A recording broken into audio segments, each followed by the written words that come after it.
Okay, this is Sam from TikTok. So there's a car for $7,000. I want to sell my car worth 12. Can you explain that? Um, well, who are you selling your car to? It's if you say it's worth 12, then all right. We only get offers to find out what our car is worth. We don't use algorithm sites because that's worthless.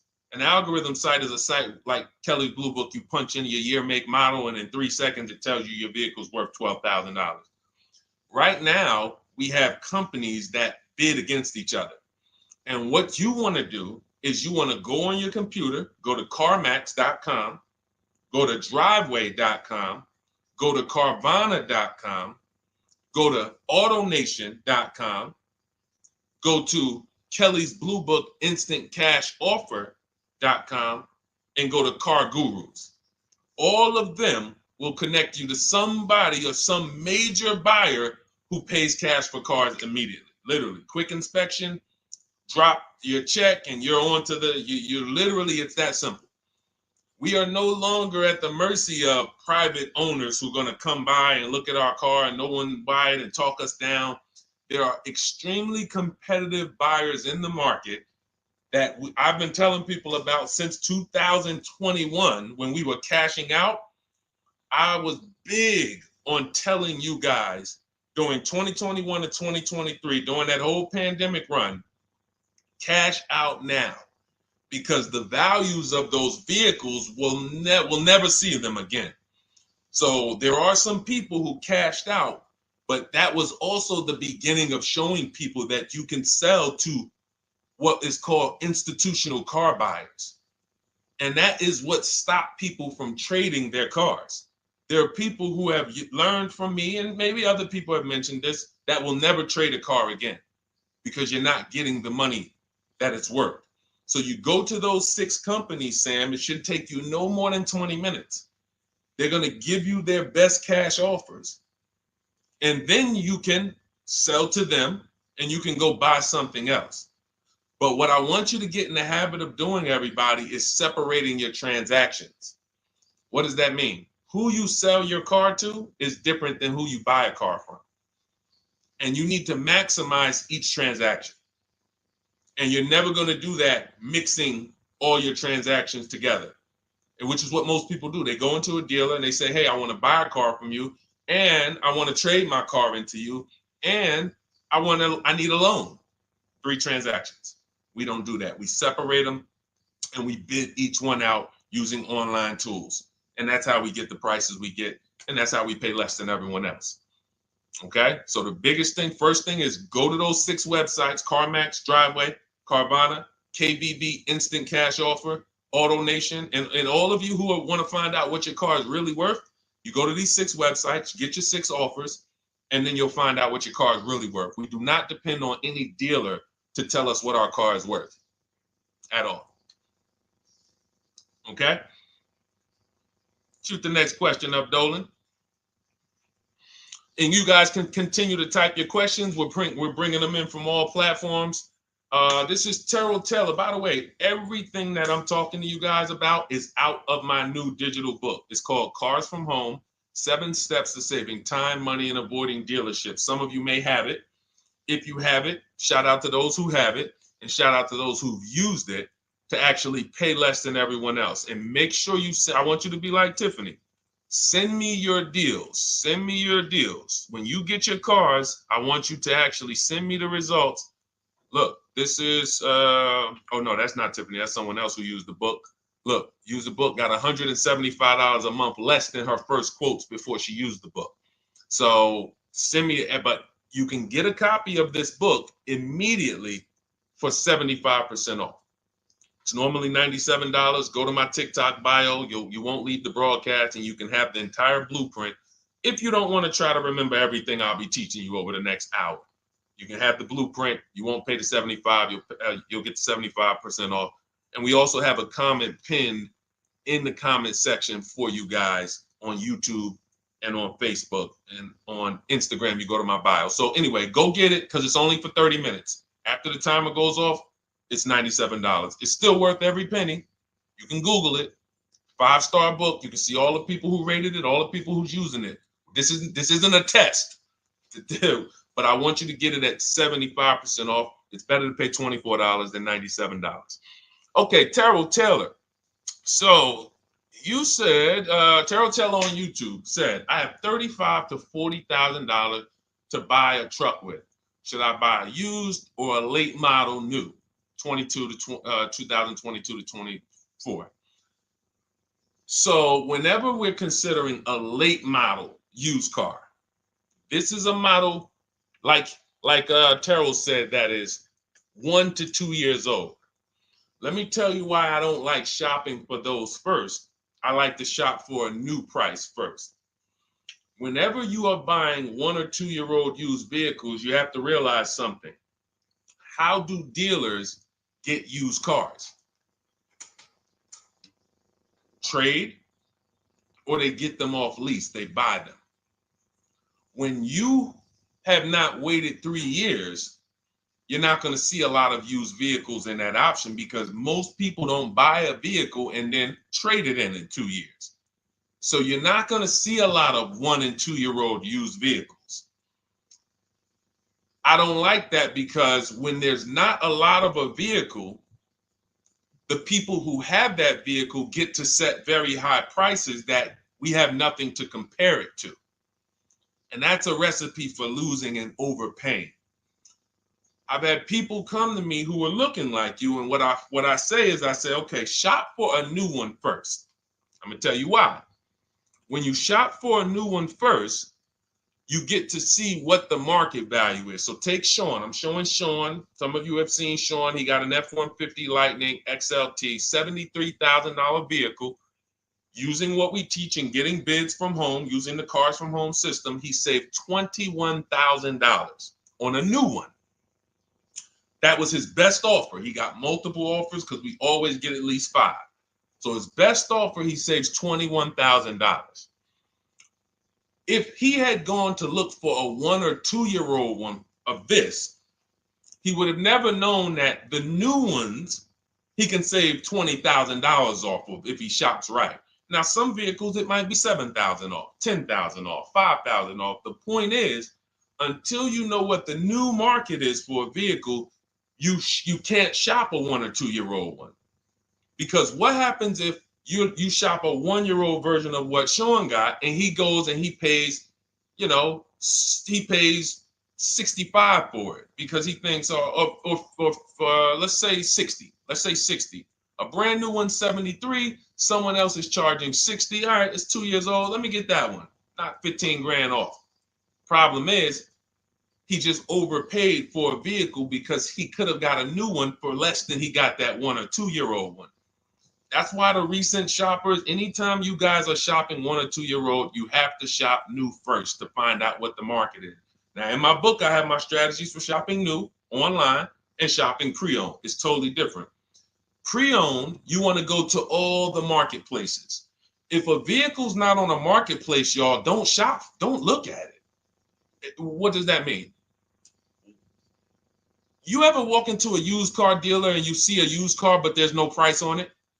Type a $ if you've ever experienced this.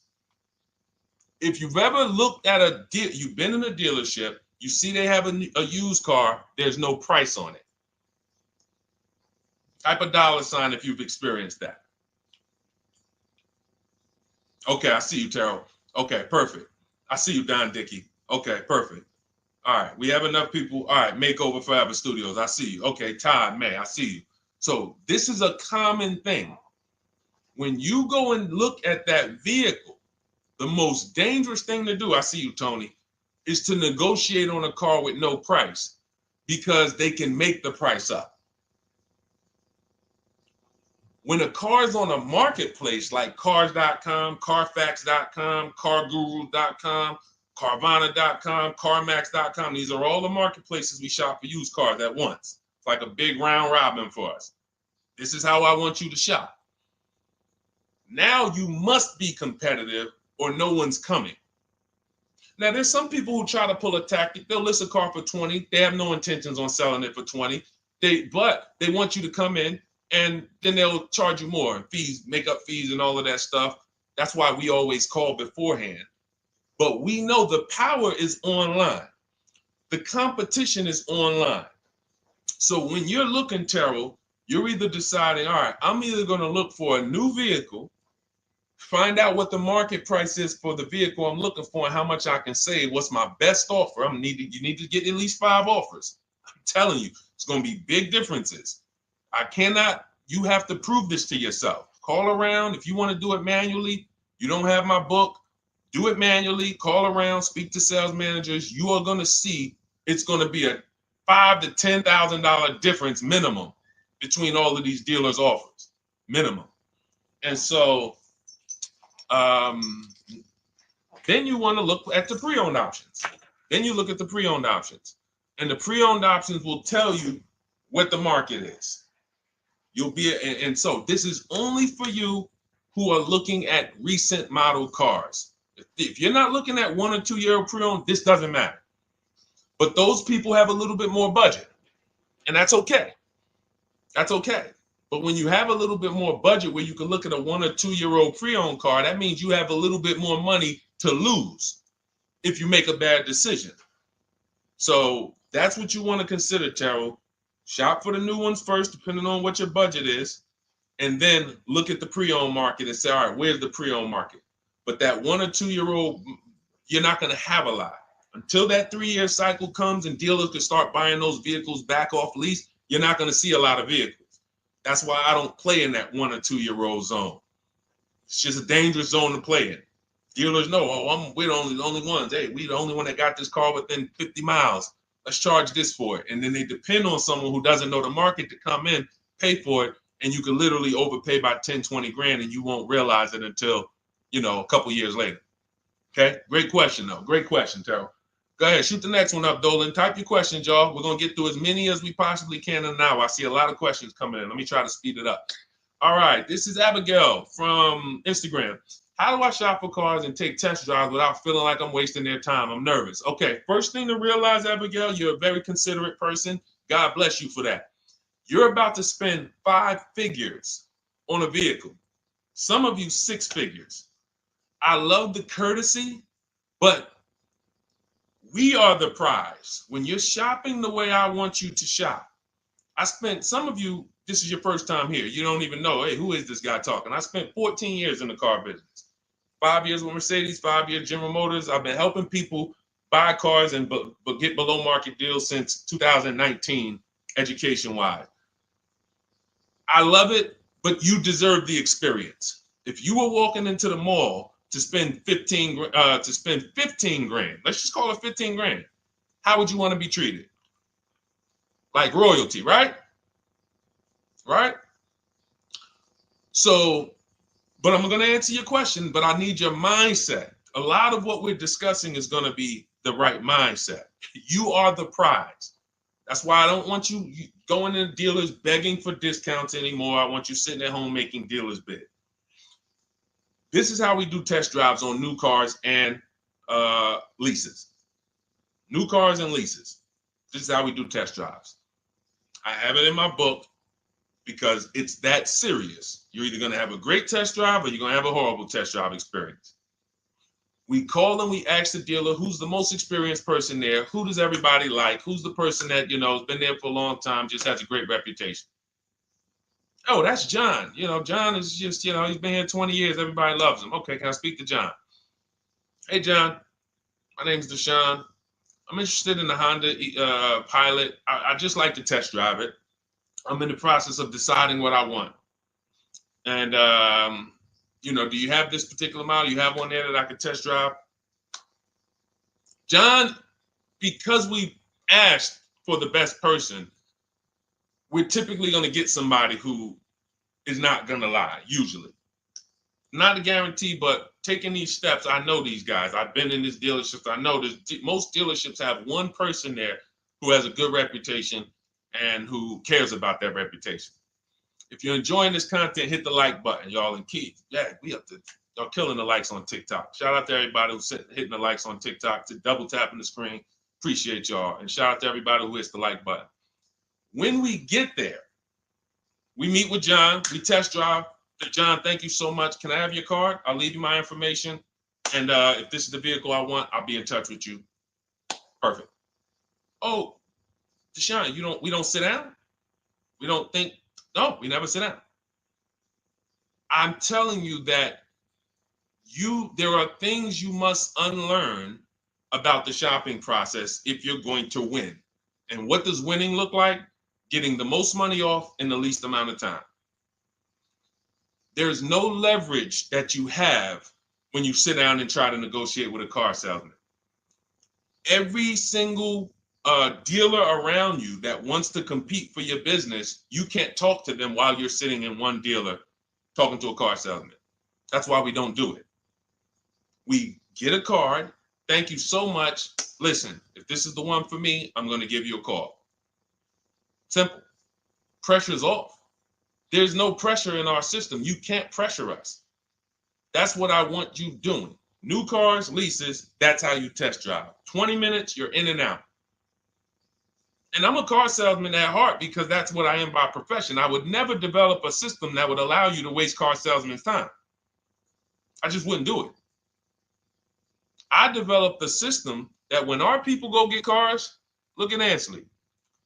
When our people go get cars, Ansley just got his lease, 1% lease, $58,000 Infiniti. Look, started the process Saturday, accept the deal Monday, all by email. $58,000 car, he's paying $554 a month, no down payment. We have tons of these. None of these people spent, look at Jared, lease like a boss, $569 a month down to $520, Volkswagen Tiguan, no money out of pocket. Let's go to a purchase. Pierre, pre-owned car purchase, got his 2022 Mazda, got a 20% discount off the original MSRP. This is 30 minutes. We are not spending more than 30 minutes in dealerships. Who doesn't want to spend more time in dealerships? Type me if you're like Deshone. I don't want to be in dealerships that long. You thought you had to be in dealers to save the big money, right? You thought you had to be in dealers to save the big money. I'm showing you as someone who pays less than everyone and who teaches people to pay less than everyone. Look, Kimberly, $20,000 off a Maserati, shopping from home. Because when you can talk to more people at once, the discounts fly off. And you see that all these dealers want to compete. So what you want to do, the best thing you can do to not waste people's time, Abigail, is to shop from home the right way. Because when you shop from home the right way, you realize it's only a few things you need to be in the dealership for. That's your test drive. I just told you how to set it up. With used cars, we do it at the end. But we're only there for a second. In fact, when you go to pick up your car, they're going to tell you, thank you. This was one of the most easiest deals I ever made in my life. Because you came in, you emailed us, you knew what you wanted, you gave us the information we needed, we made you an offer, you knew what you were decisive. We have all these scripts. By the way, in my book, I have all the email scripts. You don't have to even think about what you're going to say. It's literally copy and paste, copy and paste, copy and paste, copy and paste when we're shopping for new cars and leases. With used cars, before I go to the next question, I want to hit on the used car process. Used cars, we must test drive at the end. We can't test drive used cars over here and then go and buy another used car over here. So what we do when we narrow our choices down on all these marketplaces to our top 5 favorite vehicles, we need to verify that there's no bogus fees. When I was shopping for my Infiniti truck, I narrowed it down to 4 vehicles. But I'm going to tell you something that's the most, who's bought a used car in their life? Type the letter U. I need you guys to program what I'm about to say into your brain cells for the rest of your life. Type the letter U if you bought a used car or if you plan on buying a used car one day. Type the letter U. All right, I see you, Michael. Don Dickey, okay. Terrell, I see you. Glizzy, Tony, okay. Lori, I see you. Victoria. Anybody who plans on this, let me tell you how. Okay, let me tell you how. All right. See, when I'm about to reveal big stuff, I got to kind of see how I want to say it. The marketplaces that we go to look at used cars on, They're never going to tell us what a great price is. And I'm going to tell you why. The only thing that matters, let's say we're looking at 4 white Honda Accords. 4, they're all white. These are the cars we want. We've narrowed it down. We're looking at 4. They all got similar miles, and they're asking price is $20,000. The marketplace is going to tell you what they think a good deal is based on algorithms. Based on all the vehicles listed on the market, this is a good deal. This is a bad deal. Here's what matters. How much was the original price of each vehicle? Why is this the only important thing? Because if we're looking at 4 white Honda Accords, but one of them was $35,000 when it was new, one of them was $39,000 when it was new, has a sport package, some special technology. One was $31,000 when it was new. One was $29,000 when it was new. What's the best value? What's the best value? You see how we clearly just went from, wow, all of these vehicles look the same, similar price, similar asking price. But once we found out, wait a minute, this one right here was $38,000 new. This one here has the cameras in it all around and the self-driving package, and it has the same asking price, or it's maybe $1,000 more. This is what I call the true value discount. The true value discount. And let me tell you why the marketplaces will never tell you this. Because if they advertise the true value discount, someone has to be at the bottom. In other words, when you're looking at Honda Accords, if you could go right to the true value, who's giving me the biggest discount off the original MSRP? That means the car at the bottom, they might be giving you no discount off the MSRP. We saw that during the pandemic. It was people selling, who remembers people selling Toyota Camrys, 3-year-old Toyota Camrys for the same price as they were when they were new? There was some deal, everyone wasn't. I know a couple dealers, I know a couple general managers who run dealerships who are ethical. And they said, look, I don't care what the market does. I can't sell a used vehicle for the same price it was when it was new. I'm not doing that. Because when that customer comes back in 3 years to deal with me, I'm going to have to help them again. And if I bury them in their car, then I'm not going to be able to help them. But there were plenty of people who was. The true value discount is all that matters, which means we have to know what the car was new. We have to find the Maroni label. We have to go on the Carfax. We have to go to where the window sticker is and get the original price. And then we'll clearly see, oh, that's the best used car. And no one else shops like that. No one else shops like that. If y'all get that, type dollar signs. If you get that, what I just said, type dollar signs. That is what is important, not what they tell you is a good deal. So going back to me, when I got my Infiniti truck, 4 vehicles, all in a similar price range, all white. They were between $1,800 difference from each other, similar miles. But once I found out that one was 46,000 new, one was 48,000 new, one was 52,000, and the one I ended up getting was 54,000. That separated it. The one that was 54,000 new, they were giving me a 42% discount asking price. These are things that help you cut through the mess, the smoke and mirrors of the car business. In order for you to win and pay less than everyone else, you have to cut through the smoke and mirrors. That's what I'm great at showing you because I was in the business. So these are the things that, again, if you say, Deshone, I need the whole blueprint. I need to give me the step-by-step. I'm leasing, used cars, high mileage, new cars. Give it to me step-by-step. That is my new digital book. It's called Cars from Home, 7 Steps to Saving Time, Money, and Avoiding Dealerships. It'll be in your inbox in literally 5 minutes, and you get yours for 75% off. Support yourself and support your family by getting your copy. Go to my YouTube comments. We have a link right there pinned for you guys. We have a link in the Facebook comments.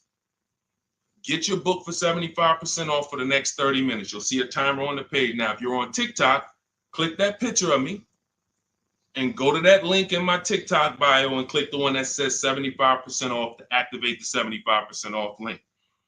Get your book so that you never have to wonder about this. Now, we're going to continue, but I just know as we answer more questions, some of you are going to forget that. What we just went over in the last 10 minutes, this next question, you're going to forget all of that. All right? Now, Dennis Gamister from Instagram, on a lease agreement, does the deal use the MSRP or the discounted price? So when we're shopping for leases, this is what we do. We get all our offers this is how we construct our offers. If you've ever looked on these commercials and you saw, well, Deshone, when I look at leases, though, it seems like, one, they limit me on miles. And then I also see that they want a bunch of money up front. You are correct.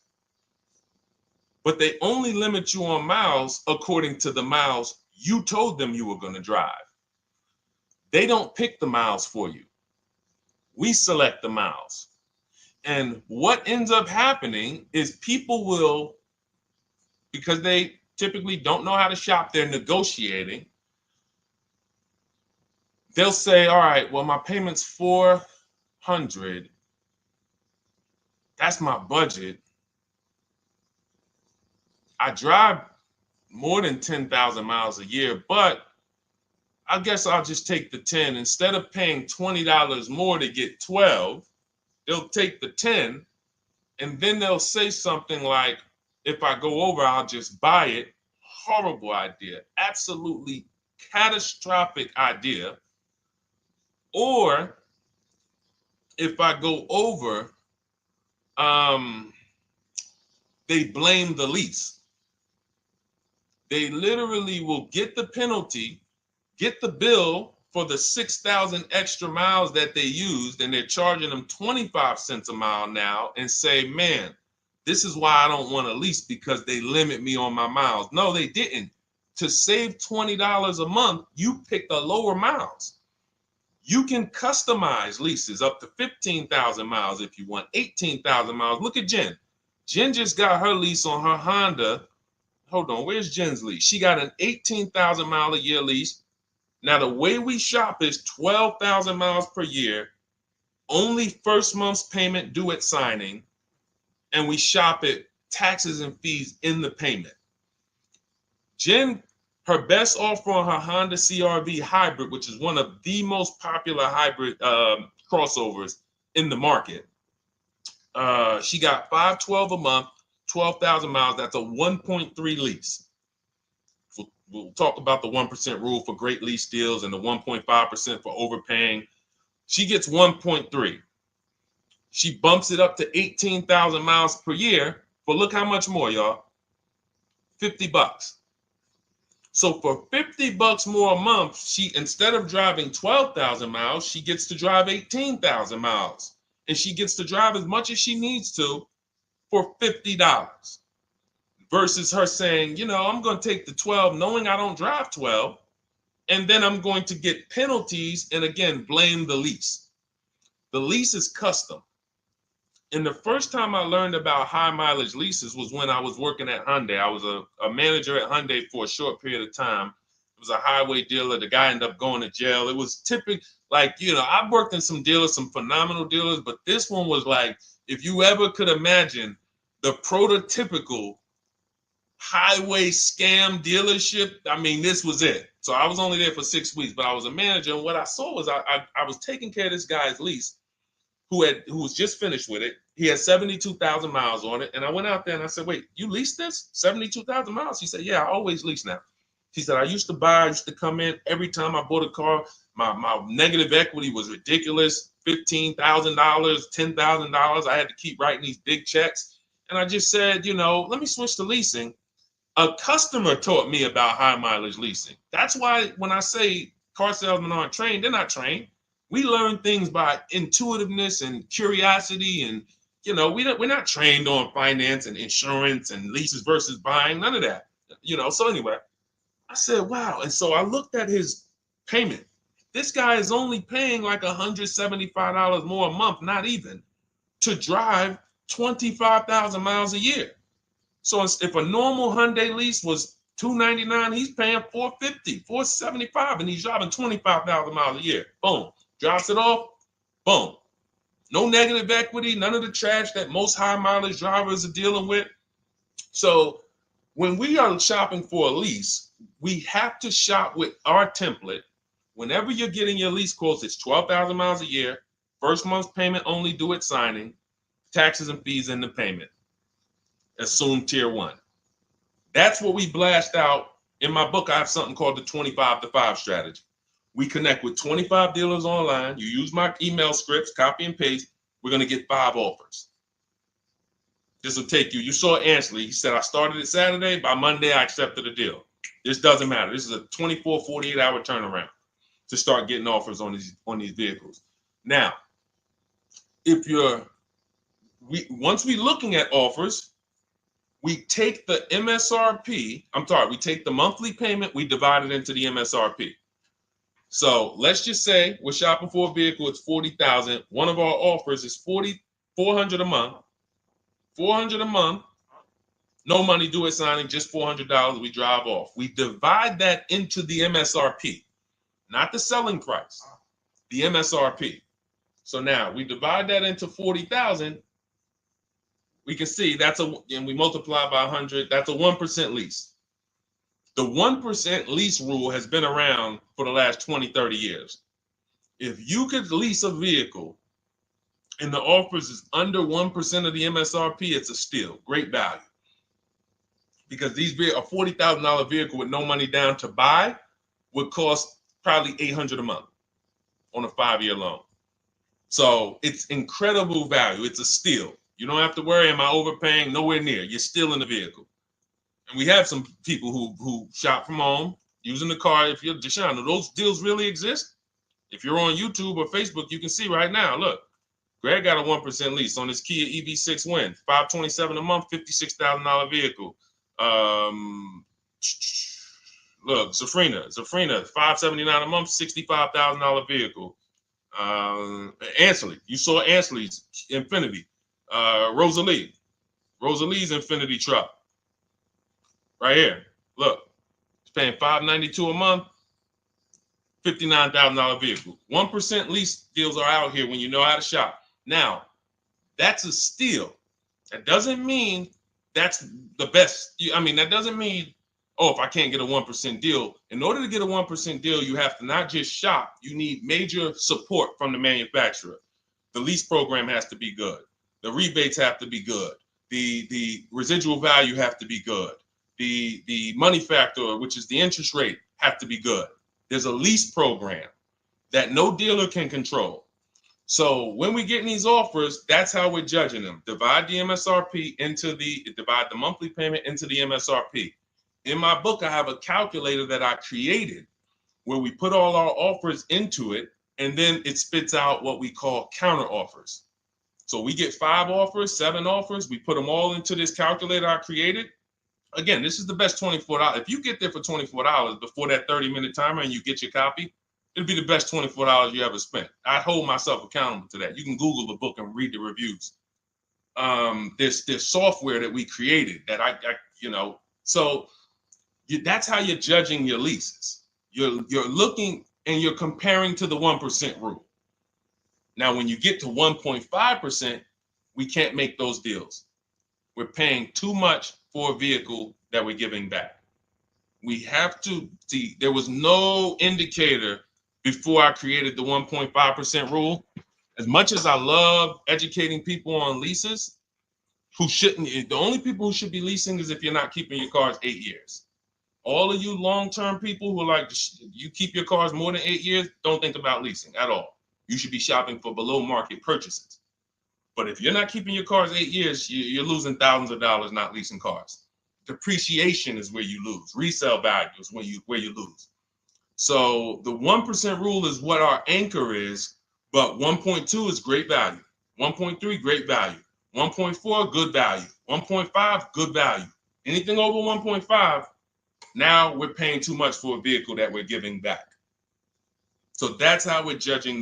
That's how we're judging and comparing our lease offers. And with the calculators that are in my book, you can literally do this in seconds. This stuff, these mathematical things that used to be complex, even hard for me to explain, when you're using the stuff in my book and you're seeing, wait, There's calculators I can do this. Boom, boom. Why don't these calculators exist on Google?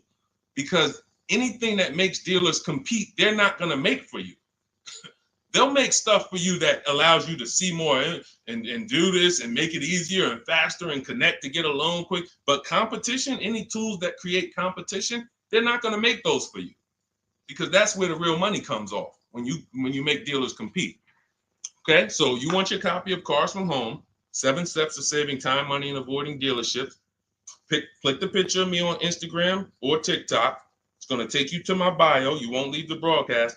Click that link and then click the button that activates the 75% off, and you'll have 30 minutes. Once the timer goes to 0, the $97 price is what you have to pay if you want it. It's up to you, but $24 is much better than $97. $97 is still a great price. I have no doubt that you guys would write me, especially the more you use this. 1, 2 cars, 3 cars. You get 1 lease this year, a used car next year, a new car in about 4 years. And Deshone, what about when websites change? What about, this is an online system. Websites go out of business. Vroom went out of business. They were in my book. We used to get bids from them to sell cars to them. When we were shopping for used cars, they were in my multiple marketplace strategy. They went out of business. I went right into the master file, updated the 9,000 people that had a book. It was probably like 2,000, 3,000 at that particular time. And the next time people opened the book file, there was no room. That's why the book is digital. That's one of the reasons. You'll see the other reasons is I have scripts that I link you to. I have PDFs I link you to. Videos I link you to. I couldn't do this with a real physical book. So again, in the YouTube comments, in the Facebook comments, we have a link for you guys to get your book at 75% off for 30 minutes and use it. All right, Dolan, shoot the next one then, brother. Let's go. How old of a used car should a person buy? That's based on budget. I like to start with, when we open those marketplaces, Tony, you want to start with the most recent cars. The first thing you're doing when you open up the marketplaces, y'all, first of all, we're creating accounts. Out of all those marketplaces I named, 6 or 7 of them, we use 8. We use eBay Motors, we use Carfax.com, we use Cars.com, Autotrader.com, CarGurus.com, Carvana, CarMax, Driveway, and that's 8. 7 of those, or 6, allow us to create an account. Why is it important to create an account? So that every single new car that matches our criteria, as soon as it's listed, we get a notification. The people who have that notification on, most of them don't know how to assess the market like I'm showing you. So even if they get a notification that the car was just posted, they're not going to have the information to take advantage of it. They're going to hesitate. What we do is, the first thing we do after we create our account is we're now assessing the market. Where's the low prices? Where's the high prices? And I'll usually go 3 years back, sometimes 4 years back, and let's assess the market. Now, I have another calculator in the, matter of fact, let me show this to you guys. I have another calculator. It's called the Perfect Budget Calculator. The Perfect Budget Calculator. What this does, you guys can't see this on YouTube, but you can see it on you can't see this on TikTok. But if you go over to YouTube, Facebook, or Instagram, you'll be able to see what I'm sharing right now. Now, what often happens is, let me share this. Hang on. Boom. Okay. So now what often happens is, a lot of you will say, I could put down $2,000, but, if I don't have to, then I won't. Or, if you get a car and you pay $15,000, if you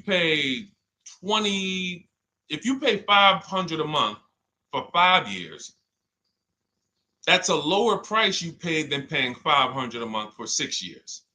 So ways to manipulate our budget is to shop within our budget for a shorter loan. This is all stuff where I said, okay, people don't know they need to be doing this. So let's make a tool that does it for them. And this is, you get access to this when you get your copy of Cars from Home, my book. So let's say we do something called an equity assessment. Everybody who has a car, remember I was mentioning a little while ago, we go to these websites, Driveway, Room, or all these, and we find out what our car is worth. Let's say you're like, man, okay, if I sell my car to CarMax, I'm actually going to have $3,200 of equity. All right, so when I sell, I'm going to put that into my budget. All right, now max, my down payment, max I could comfortably do is $1,500. That's max. Now, we use the average interest rate, and in my book, I give you a link to see what the average interest rate is at the particular time you're going to be shopping. Let's just say it's 6.9. Now, we enter a comfortable monthly payment.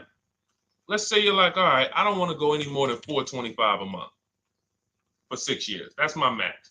You enter your state so we can pull the taxes and we can pull the fees. New Jersey, calculate budget goals. Now it's going to ask you a comfortable monthly payment on a 5-year loan. You might say, all right, same thing. I still don't want to go over 425 no matter what. Perfect. What this does is create multiple goals.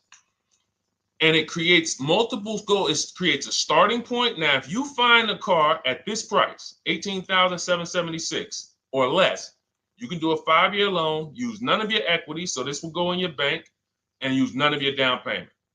Now, next goal may be, okay, $22,000 or less. 6-year loan, no equity, no down payment. So the first two goals are no money down goals. If I find a car anywhere in these price ranges, I can do these deals, no money down. Now, this is one where I use my equity, but no down payment. Goal number 4, I use my equity for a 6-year loan, no down payment. Now, goal number 5.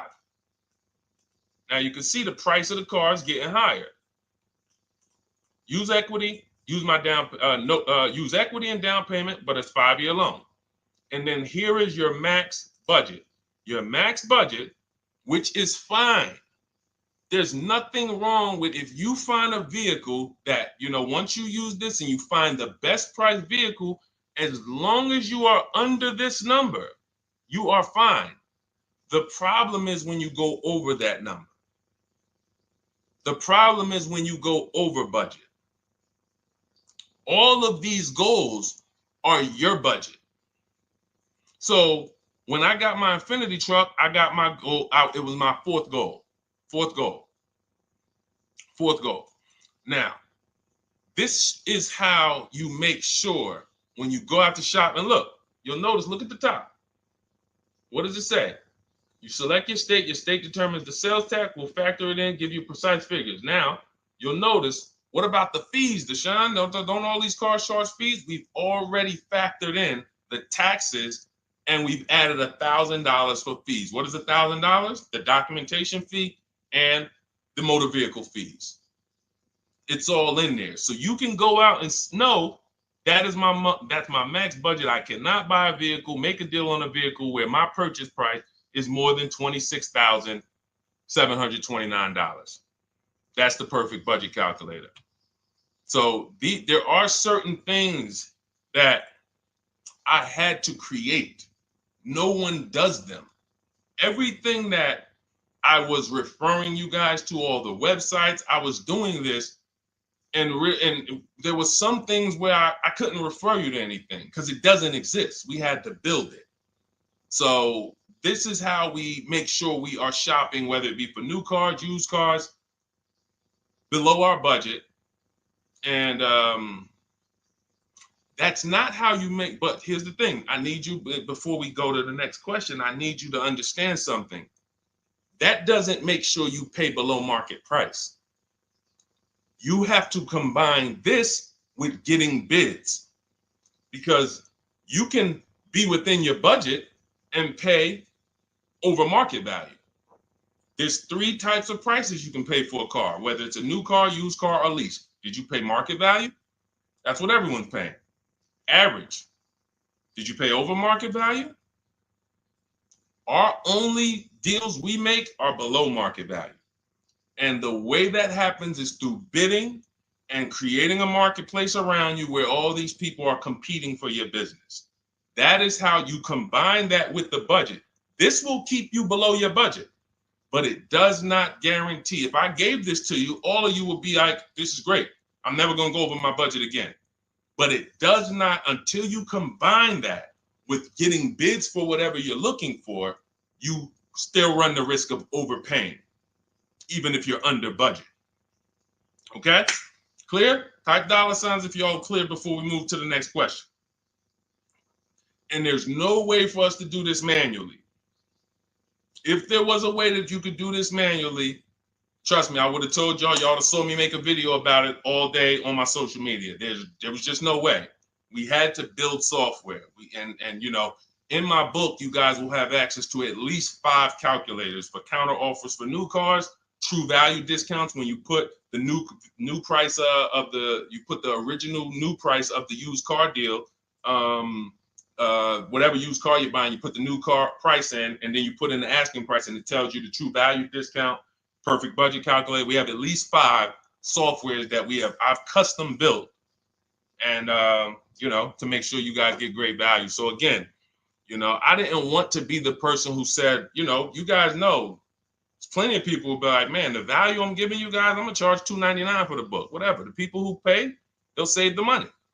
And the people who pay, there'll be some people, because some people are gonna pay, they just see value.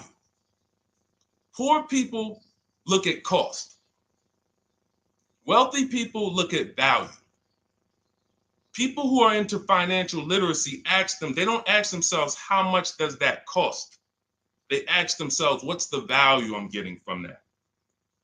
And I could have said, well, you know what? I'm going to help you pay less than everyone on new cars, used cars, leases. We'll do $200, $300 for the book. And I only want to sell it to 1% or 5% of the pie.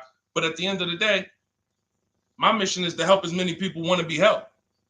And so that's why I said, okay, $97.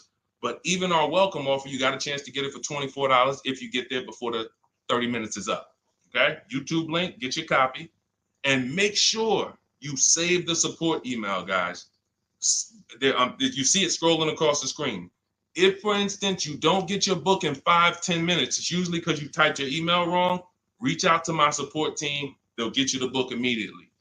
And soon as you pay, go to TikTok. Look, y'all see the links.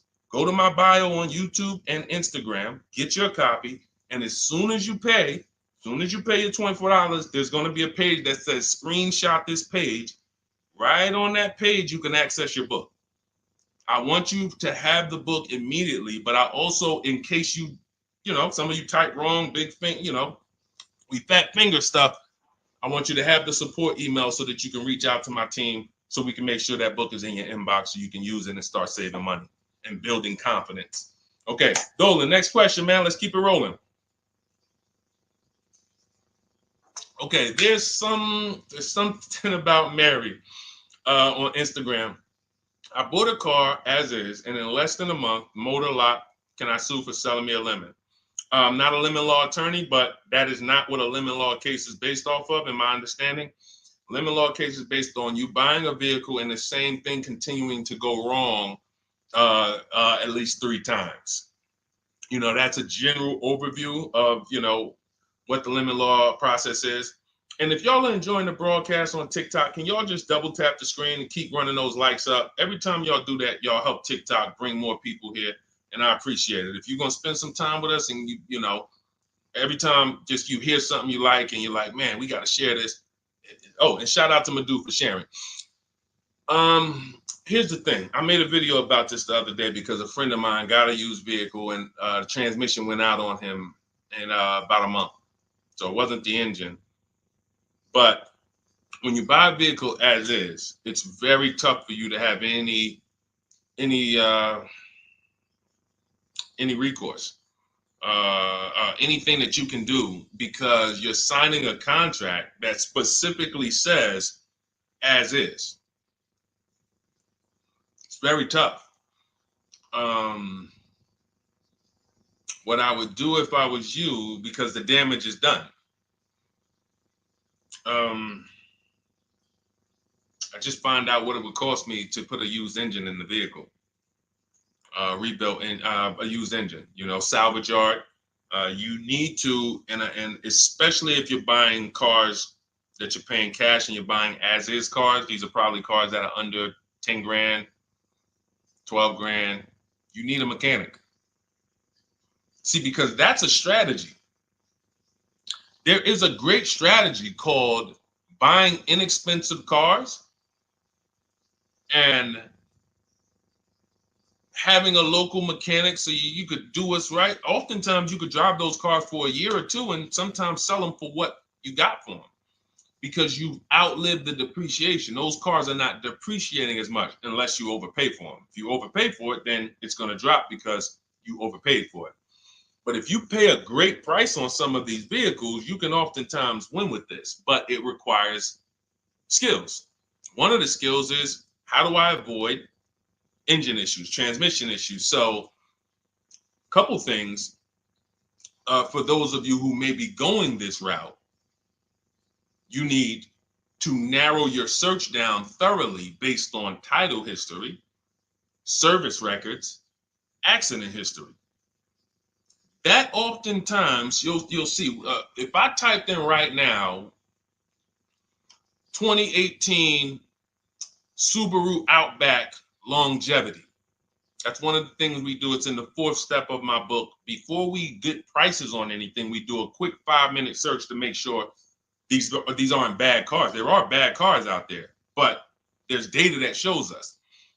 If I type that in, it'll tell, okay, these vehicles are known for lasting 100,000 to 300,000 miles, depending on how they're maintained. That means you could have a quality vehicle, but if it wasn't maintained correctly by the first owner or owners, it's going to break down. The life cycle is cut short. These are preventable mistakes by simply checking Google.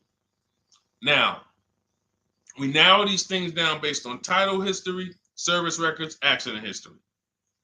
Once we do that, I don't mind buying a 10-year-old. I bought a car that was it's my around the city car. I drive it probably 200 miles a month. I bought it from a owner in South Orange. He was a 98-year-old man.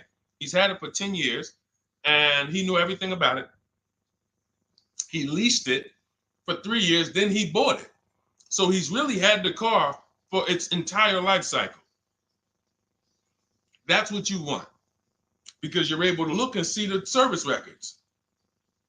I don't mind. We have to take the risk off of ourselves, and the risk off of ourselves with used cars to prevent ourselves from buying these used cars that are breaking down on people and they're always in the shop and, they're dying on the road and you got to keep the tow truck on speed dial. It's simply a matter of checking to see the reliability records of the car, which is easily accessible on Google, the way I just said, and then making sure the one we get was actually maintained correctly. And that's going to give us the best chance of having a great experience. These are the steps we must take. But in your particular case, there's probably, I don't think you have a case. You can certainly reach out to a lemon law attorney. I don't think you have a case at all. I think because it's buyer beware with cars.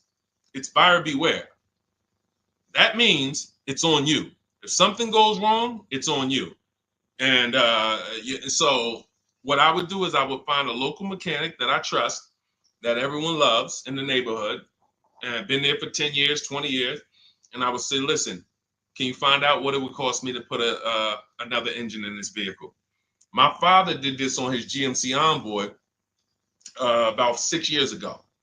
It was a 2008 Envoy. The engine went out on him. He put a new engine in the vehicle. One of the best $2,000 he ever spent, $2,000 or $2,500, whatever it cost him. They put a new engine in that vehicle. He still has it. He's about to sell it for about $4,000. He's had that vehicle from 2013. Think about that. A lot of people, engine goes out, they sell the car. It's worthless now, so they take the loss. Meanwhile, man, let me come up with $2,500 and I still got no car payment for the next 6 years. We don't need to be so quick to go replace our cars. If we follow these strategies, we can actually, I love to see more people doing that. Just go fix the car. But don't go to the dealership to fix it when they tell you, hey, the engine's gonna cost $10,000. And what does the dealership say, y'all? When you have these major issues and the dealership tells you the transmission is $7,000 and a new engine is $10,000, what's their suggestion? What's their suggestion when they tell you that? Because they already know you're gonna be like, yo, what the heck? I can't pay all of that. What's their suggestion?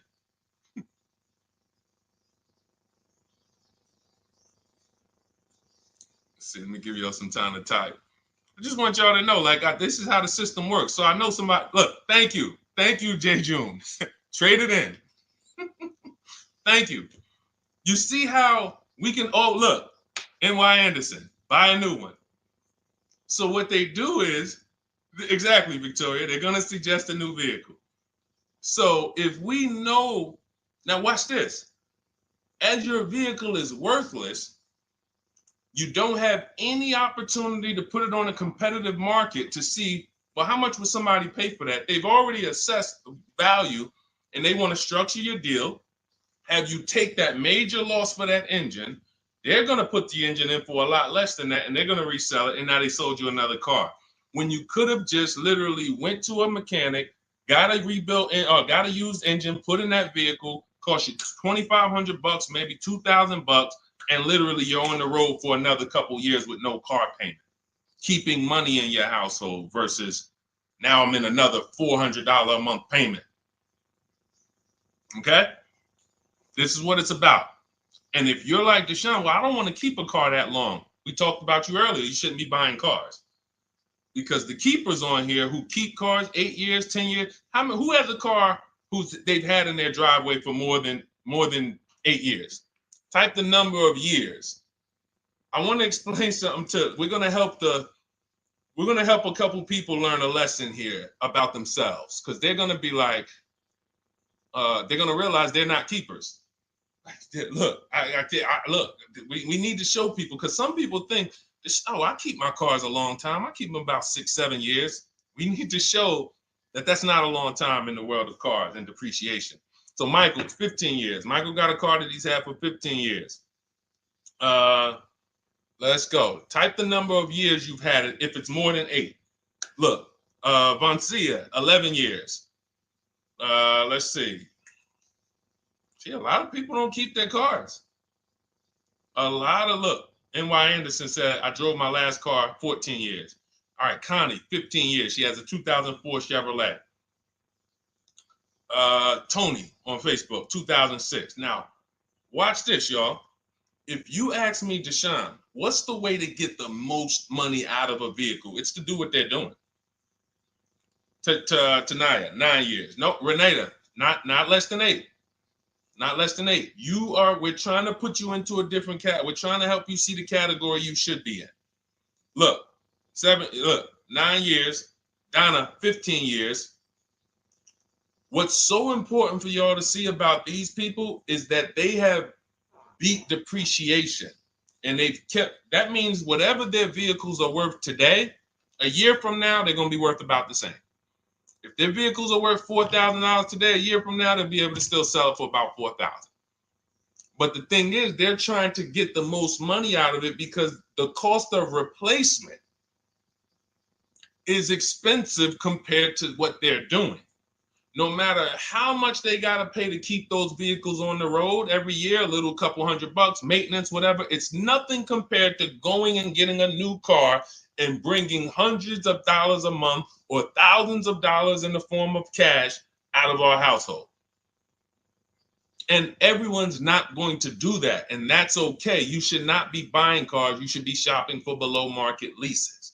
Because again, there's 2 ways to save money. Do what the keepers do. You just saw all the keepers. We shouted out all of them. And the other way is to go in and not tie money up in the vehicles in the first place. When you look at somebody like Danielle, she's driving a $44,000 Audi, 2024 Audi A3. That vehicle is $800 a month to buy, no money down. $800 a month for 5 years, maybe $700 a month for 6 years. She's paying $550 a month. She didn't tie up the money in the first place. That's the name of the game with leasing. Bonita on her Telluride. This is also to show you it doesn't matter what the market does. The market could be up or down. We're going to pay less than everyone. This is Bonita. She got a Kia Telluride during the pandemic when everybody was paying ridiculous prices. That's why I show her 2022. Look at the date. She said, I'm driving my dream vehicle, $600 a month.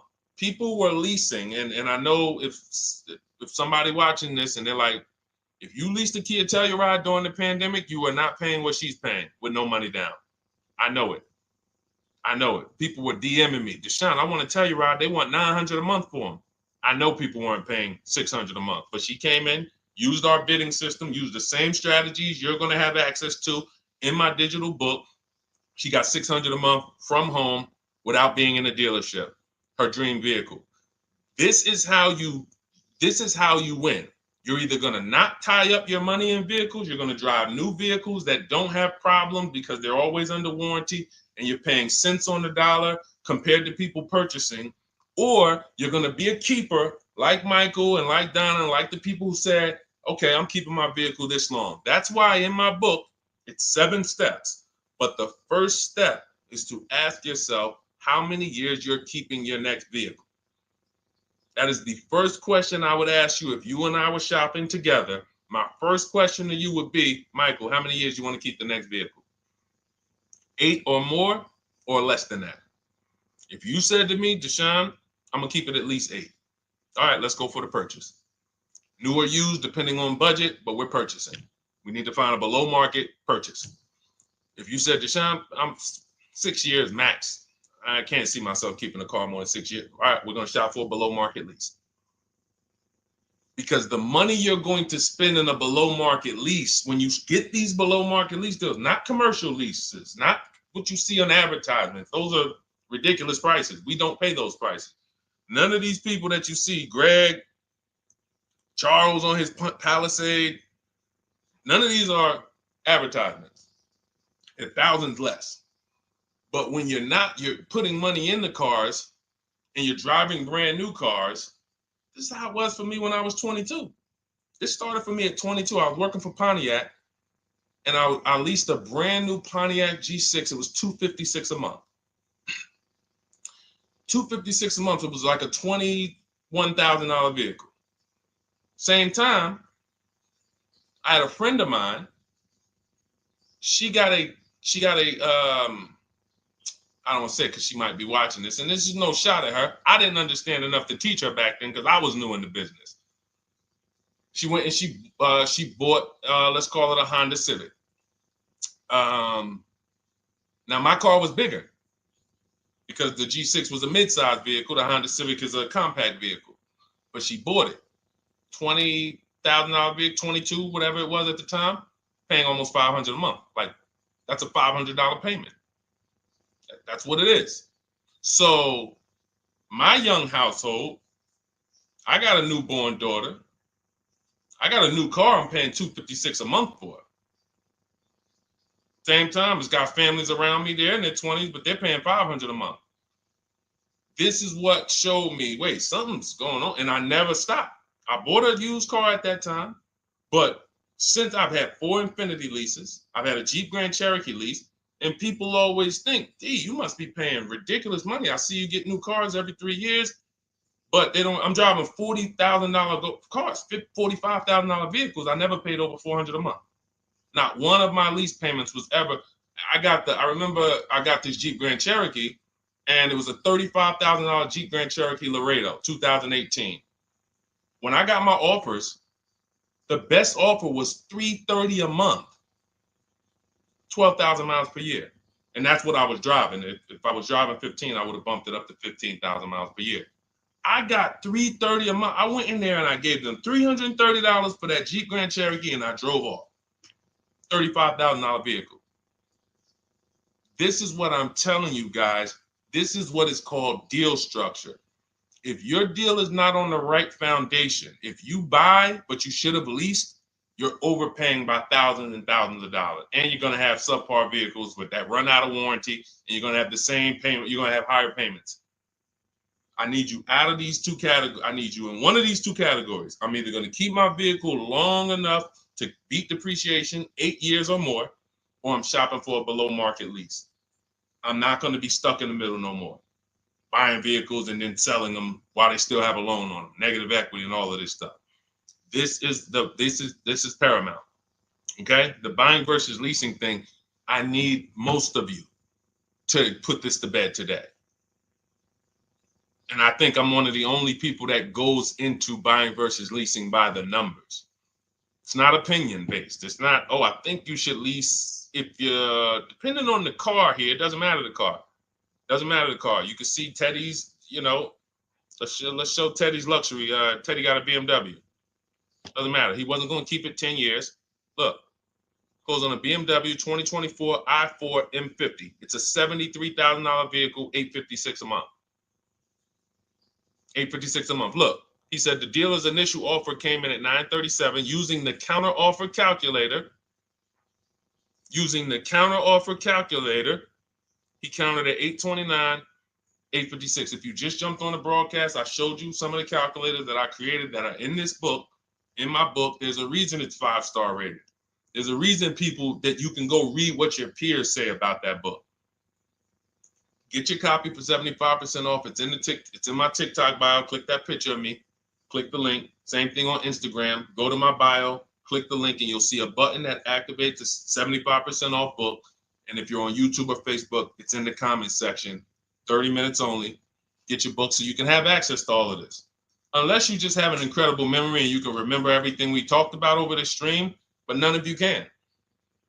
I know none of you can. That's why, I couldn't even do it. It's just too much. We're talking about used car strategies, new car strategies, lease strategies. You guys, you're not gonna remember all of that. But anyway, let's go. All right, I think we got time for a few more. Go ahead, Dolan, keep it rolling. Make sure you guys screenshot the support page. As soon as you pay for your book, the book is on the thank you page. Remember that. I don't want you, I send you the book 2 ways. As soon as you pay, it says access your link below, open it. You can click it and save it right to your phone or computer right then and there. If you do not save it right then and there, make sure you screenshot the support page or use the support email that's scrolling through the screen. This is not for questions. Do not send me general car questions here. I don't answer questions by email. That is strictly for those of you who have your book and you're like, or you paid for the book and you're like, okay, where is it? It's usually because the email was wrong. That's okay. Hit that support email so that my team could send you the link out so that you can have your book today and start digging into it and using it. Even if you're not shopping right now, you can still map a plan out. Go ahead, Dolan, shoot the next question up.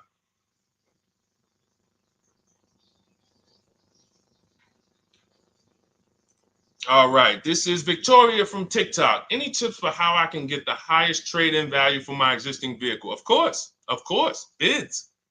Bids. First of all, you just said a curse word. You may not know, but we don't use that T word here because you're never going to get anything. You're not going to get a max value for anything trading. We are fortunate that we have the opportunity to get bids from cash buyers in the market.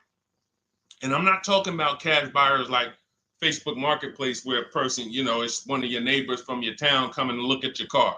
I'm talking about institutional cash buyers.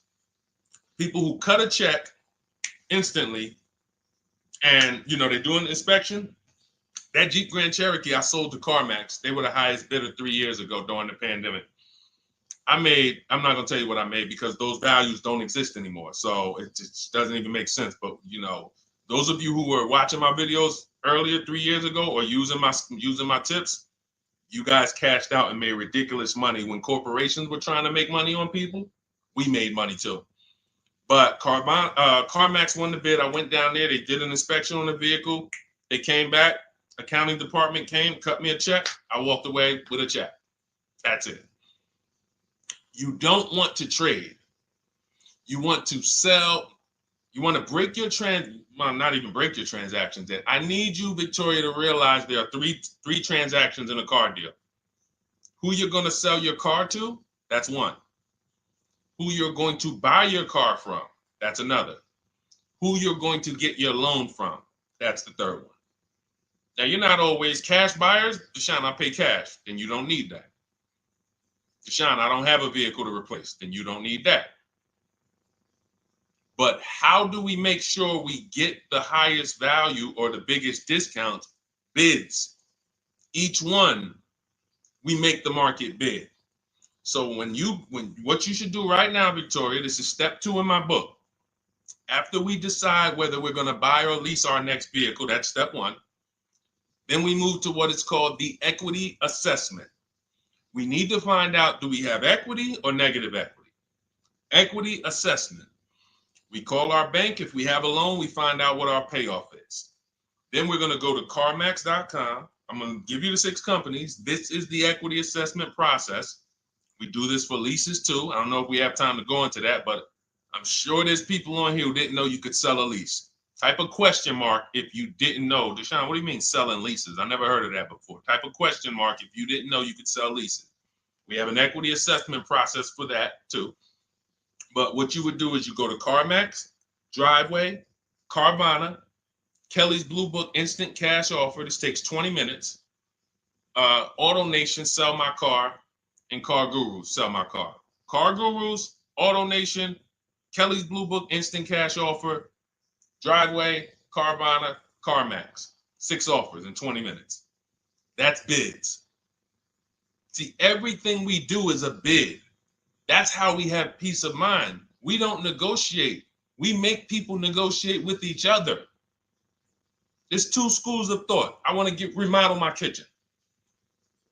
I want to remodel my whole kitchen. I go in and I have 5 people come out to give me a quote. One of them comes in and I start negotiating with them. Hey, you got to take less. Hey, you got to take less. You got to take less. I don't know if it's a good price or not. But when I come in, the first person comes in, I say, hey, okay, great. Is this your best offer? I'm having a couple other people come by. Oh, okay. Okay, thanks a lot. Next offer. Oh, next offer. Oh, well, listen, look, I could beat that. Oh, I'll give you another 5,000 off. They're competing against each other. When someone knows you are shopping their competition, you're making them compete with each other. They're negotiating with each other, not with you. That's a bar. Type of exclamation point if you got that.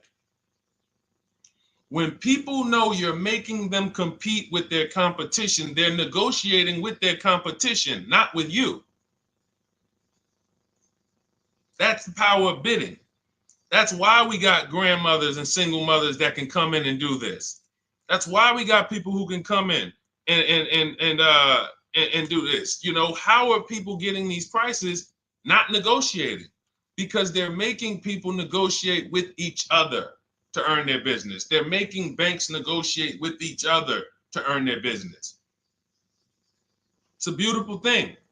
Banks and dealerships depend on you not making them compete. They want to negotiate with you and try to make you imagine and make you think, well, that's the bottom. That's the bottom. And you think that's the bottom, but that's only their bottom. Their competition's bottom is different. Their competition's best interest rate is different. Their competition's best discount is different. And why is what we do so easy? Because we're right here in our houses. That's why our entire system, our company, my book, our mindset is called Cars from Home. Cars from Home. It encompasses everything we do. Cars from Home. So that's what you do, Victoria. First thing you do is you go to those 6 websites, get your 6 cash offers, and that's going to be higher than any dealer you would ever consider trading the car to. Guaranteed. And this also allows us to eliminate the fake emails we get. All of this stuff is computer generated. I know you guys get these emails. Hey, Deuce, great news. We need your 2016 Kia Optima. We have a customer looking for it. We'll pay you $2,000 over MSRP. Who's gotten those emails? We'll pay you $2,000 over Kelly's Blue Book. Who's gotten those emails? Deuce, the list is CarMax, Carvana, KBB Instant Cash Offer, Driveway, Auto Nation, and Car Gurus. Car Gurus. That's step 2 in my book, the equity assessment process. This is stuff we do before we start shopping. Decide whether we buy or lease is step 1. That's going to put our deal on the right foundation. Step 2 is the equity assessment. Everything we do is a path. It's a clear, easy path. Okay, so yeah, I forgot the question that I just asked, but let's go. I could already tell. See, I could tell when I'm winding down because y'all could tell stuff will start blurring to me. That's why I'm like, see, and if that happens to me, I know it happens to you. Like that's why I'm like, listen, grab your copy of Cars from Home. It's a digital book. You'll have it in your inbox in minutes. It has it's continued updates. I probably updated that book 5 times since we originally launched it. Added calculators to it. Those weren't in it originally. I've added the calculators. I'm committed to making stuff better without being like imagine this. Oh, well, you bought volume 1 of Cars from Home, but I just put a new tool in, guys. Now you're going to get volume 2. And now every time a website changes, you got to get volume 2 and volume 3. And 5 years from now, you're getting volume 9 each time. It's like, no, literally one-time cost. And I can't tell you if that'll be around forever. I can't tell you that. I can't tell you 3 years from now, I'm going to be giving free updates of the book. I don't know. But I know today, that's what it is. Everyone who gets their book, you get free updates as I update the book. Because there's value in that. There's value. I could send an email out to people every 3 years and ask them, hey, did you enjoy the book? They're going to say, hey, yeah. Well, here's the thing. My new version is this. There's value in that. It could just be $24. They're already a believer. Someone who used the book's already a believer. So they'd be like, yo, the new version, oh, I'm about to shop again. $24. I'll pay it again. It's the best money I ever spent. But for now, I'm not doing that. Those of you who have the book, you will get free updates, and we'll keep you on the list to make sure you always get free updates of the book. So your link for 75% off is in the YouTube comments. It's only good for 30 minutes. It's in the Facebook comments, and it's in my Instagram and TikTok bios. Click those links in my bio. Click the button that says 75% off my new book. Get there before the $97, before it goes back up to $97. And make sure you save the support email, guys. Screenshot the support email. It's scrolling across the bottom of the screen. If that book is not in your inbox in 5 minutes, I want you to email my support team. Make sure you check your spam. And I also want you to, as soon as you purchase, you'll see, I say, hey, access your book below. So there's a link where you can click, open it up, get your book immediately if you want to download it, but I also email you a copy. But make sure you save the support email just in case. And again, that email is not for questions. Okay, it's not for car shopping questions, nothing like that. That's only to make sure you get your book. Okay, so great. Listen, great job. We've been on here about 1 hour and 20 minutes. Great questions. You guys know I like to go into detail in these questions. I would love to be able to get through 100 questions in 1.5 hours, but that's just not the way it works. We're not talking about buying, $100 items here. If we were talking about house buying, we'd have to go into detail. These are major items. This is the most expensive item y'all are going to buy behind your house. Think about that. And think about how many people are there to protect you when you buy a house. Think about how many people have licenses. See how that question got asked earlier? Can they sue if it was a house and they did you wrong? Sure. You can go before the real estate commission. People can lose their license. People can lose their ability to practice real estate. If they did something unethical, you can bring them before a court and a judge, and you can have recourse. You can get, justice. Cars, you got nobody. No one's licensed. The person who's helping you buy your car that you're sitting there negotiating with, which I want you to stop, they might have just got that job. And they didn't get that job because they're a finance expert and they're someone who understands how to help you, because they're not going to ever make you compete against. They're never going to put you in a position where you can make them compete. They'll say, hey, let's negotiate. But here's the thing. That person just got a job because, you know how many people walked in a dealership with a good smile and a good personality? 2 weeks later, they're selling cars. These are the people that are helping you. They're not licensed. They didn't go through school. They didn't go through ethics training. They didn't go through any of this stuff that realtors and brokers have to go through to help you buy houses. So when you get your car, it is on you.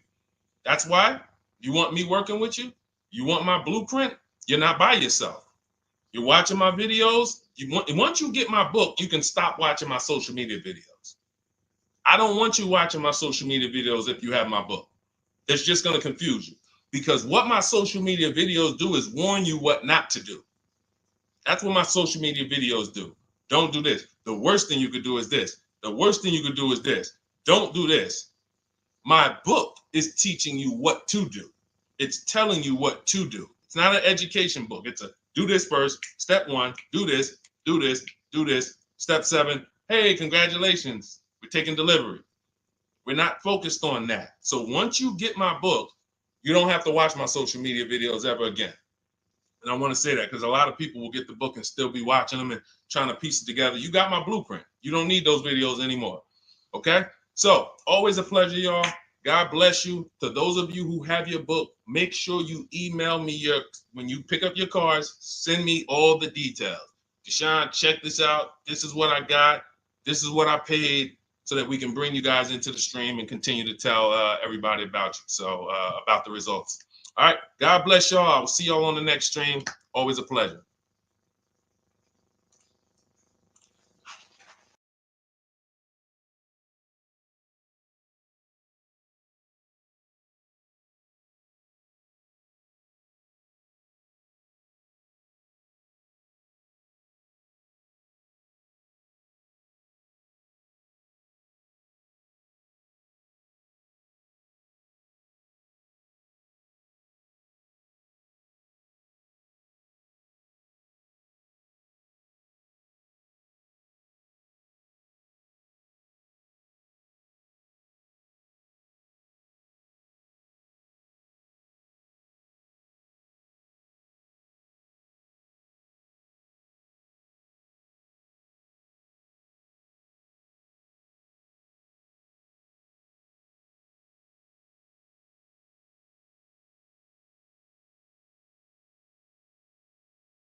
All right, hang on. Welcome to Car Shopping Questions and Answers. We are going to be going deep on all your car shopping questions. No question is off limits. And if you don't know me, my name is Deshone the Auto Advisor. We're already up and running on TikTok. We got our first couple questions about to come in, but I need to get back on Facebook because we have to start Facebook, YouTube, and Instagram at the same time, or it's not going to work. So let me it's all good. Stay right there. And I want you guys to start typing your questions. We'll be here for a powerful hour, and I'm just going to go through as many questions as I can in an hour. And we're going to be talking inside stuff. I don't hold back. Some of you know who've been on the stream with me. I do not hold back when it comes to questions and what we do here. So let's just go on Facebook. All right. Hang on. Let me throw the link up. Perfect. Yeah. All right. Okay. We're good to go. Dolan, you can bring the first question in. And let me give a new. Welcome, Facebook. We're on 4 platforms right now going live for car shopping questions and answers. Type your questions in below, and we're going to make sure we get to them. All right. It's not easy getting 4 platforms live at the same time. And we have 2 TikTok channels that we're live on at the same time. So everything we'll be talking about is out of my new digital book, Cars from Home, 7 Steps to Saving Time, Money, and Avoiding Dealerships. I have a special link for you to get a copy at 75% off in my TikTok bio, in my Instagram bio, or in the YouTube or Facebook comments for the next 30 minutes. Let's rock and roll. All right. First question comes from Scott on TikTok. I'm trying to buy a new pickup truck in New Jersey. Not sure how to do it. Well, the first thing we want to do is decide whether we're going to buy or lease. If you're keeping this truck longer than 8 years, then you should be buying. Once you decide whether you're going to buy or lease, and that's how you're going to avoid depreciation. Like you could save a ton of money on this truck, but if you trade that truck in 3 years, 4 years, you're going to lose a lot and you're going to just be buried because you're losing too much over the first 5 to 7 years of the truck's life cycle. So if you're like Deshone, I'm keeping it more than 8 years, no need for me to think about leasing, all good. Now we're going to move to what we call the equity assessment. Do you have any vehicle that you own right now that you need to replace? Because there's a word that we don't use here. Some of you know who've been on the stream with us for a while. What's the word we do not use? Starts with a T. There's a word here. See, so, and I'm moving you through this process. So Scott, I want you to see this is a process. It's not we don't wing it here. So there's a word we don't use. You already decide whether you're going to buy or lease. Let's see. Does anybody know? We might have a lot of new people on here today. Thank you, Brenda. Trade in. Brenda got it. We don't trade in vehicles. Because again, when we start talking about getting all the money on our car deals, we got to realize something. We got to get all the money from each transaction. That means the car we have right now, if we don't get the most money for that, we lost money. The loan we may be getting, if we don't get the lowest interest rate, we lost money. And the car we're buying, if we don't get the best price, we lost money. So what we do is the equity assessment. Let me know if you have a vehicle you're going to be replacing. We would make sure we go online, we go to bidders, and we find out the highest bid we can get on our vehicles. Takes us 20 minutes. 6 major websites: CarMax, Driveway, Carvana, Kelly's Blue Book, Instant Cash Offer, Car Gurus, and AutoNation. These are people who are fighting tooth and nail every day to buy cars. So we get bids from them. Now, let's move in. Let's say you don't have a car to replace. Now what do? Well, let's look at how we're going to pay for this truck. Are we going to, let me turn on airplane mode to make sure I don't get any interruptions. All right, how are we going to pay for this truck? Are we going to buy it cash, or are we getting a loan? So if we're getting a loan, then we need to see, are there any special interest rates on this truck we're looking at? If there's 0%, if there's 1.99%, that eliminates us from needing to shop for a loan. That's called a subvented interest rate. No one's beating it. So when you guys see like Honda, if a vehicle you're shopping for has a 2.99% interest rate, 1.99, that eliminates us shopping. But there's one parameter we must look at in the fine print. What's the term? Is it for 3 years? Is it for 5 years? If they give us 0% for 3 years, a lot of people can't afford that payment. Interest is great. There's no interest. It's free money. But you got to be able to afford the payment based on the term. Then we move into looking at, is this a quality truck? It's a very important step. Let me tell you what happened. People used to buy Range Rover. When I worked at Mercedes, we had a Range Rover dealer right next door. People come in and get a great deal on a Range Rover, come in, feel like, okay, I won. That truck's in the shop every 90 days. Every 3 months. Lights going off, it's on a flatbed. We had people going in that dealership, literally. Maserati had a couple models, same thing. But there are domestic models too. There are import models. There are Japanese models too that have issues. So what we do is we do a quick search, takes us 5 minutes. Nothing that I'm talking about takes more than a couple minutes. In fact, our entire process to buy cars that I teach, my 7-step system, is 90 minutes to 2 hours. You can get the best, you can get below market deals on any vehicle in no more than 2 hours. So, but we can't get a below market deal and then find out we bought a bad vehicle. That means we lost. So whatever truck you're looking at, you would type that truck into Google and you would type, for example, 2024 Chevy Silverado, and you would type in initial quality. Initial quality, guys, is going to tell us what the data says about the vehicle in its first 90 days. That's initial quality reports. That means when people get it, all the owners, the thousands of owners that are buying this vehicle, what are they saying in the first 90 days? Are they saying the electric, are they saying it's hard to manage? It's too complex, there's issues. Initial quality we look at and we skim Google to see if we see any red flag articles. Then we switch initial quality to reliability. Reliability is what are people saying the first 3 years? Does this vehicle have a history in the first 3 years of having issues? Maserati owners who was buying these Ghiblis and buying things back in the day, the Quattroportes that were having issues, they would have saw that. And they would have made a decision not to buy those vehicles. These things, this 5-minute exercise prevents you from nightmare ownership experiences. Paying less than everyone is one part of this deal, guys, of what I want you to get. That's one part of it. Getting a quality vehicle is the other side. And you can't have one without the other. Great price, not a quality vehicle, we lost. Quality vehicle, we paid market value or above market value, we lost.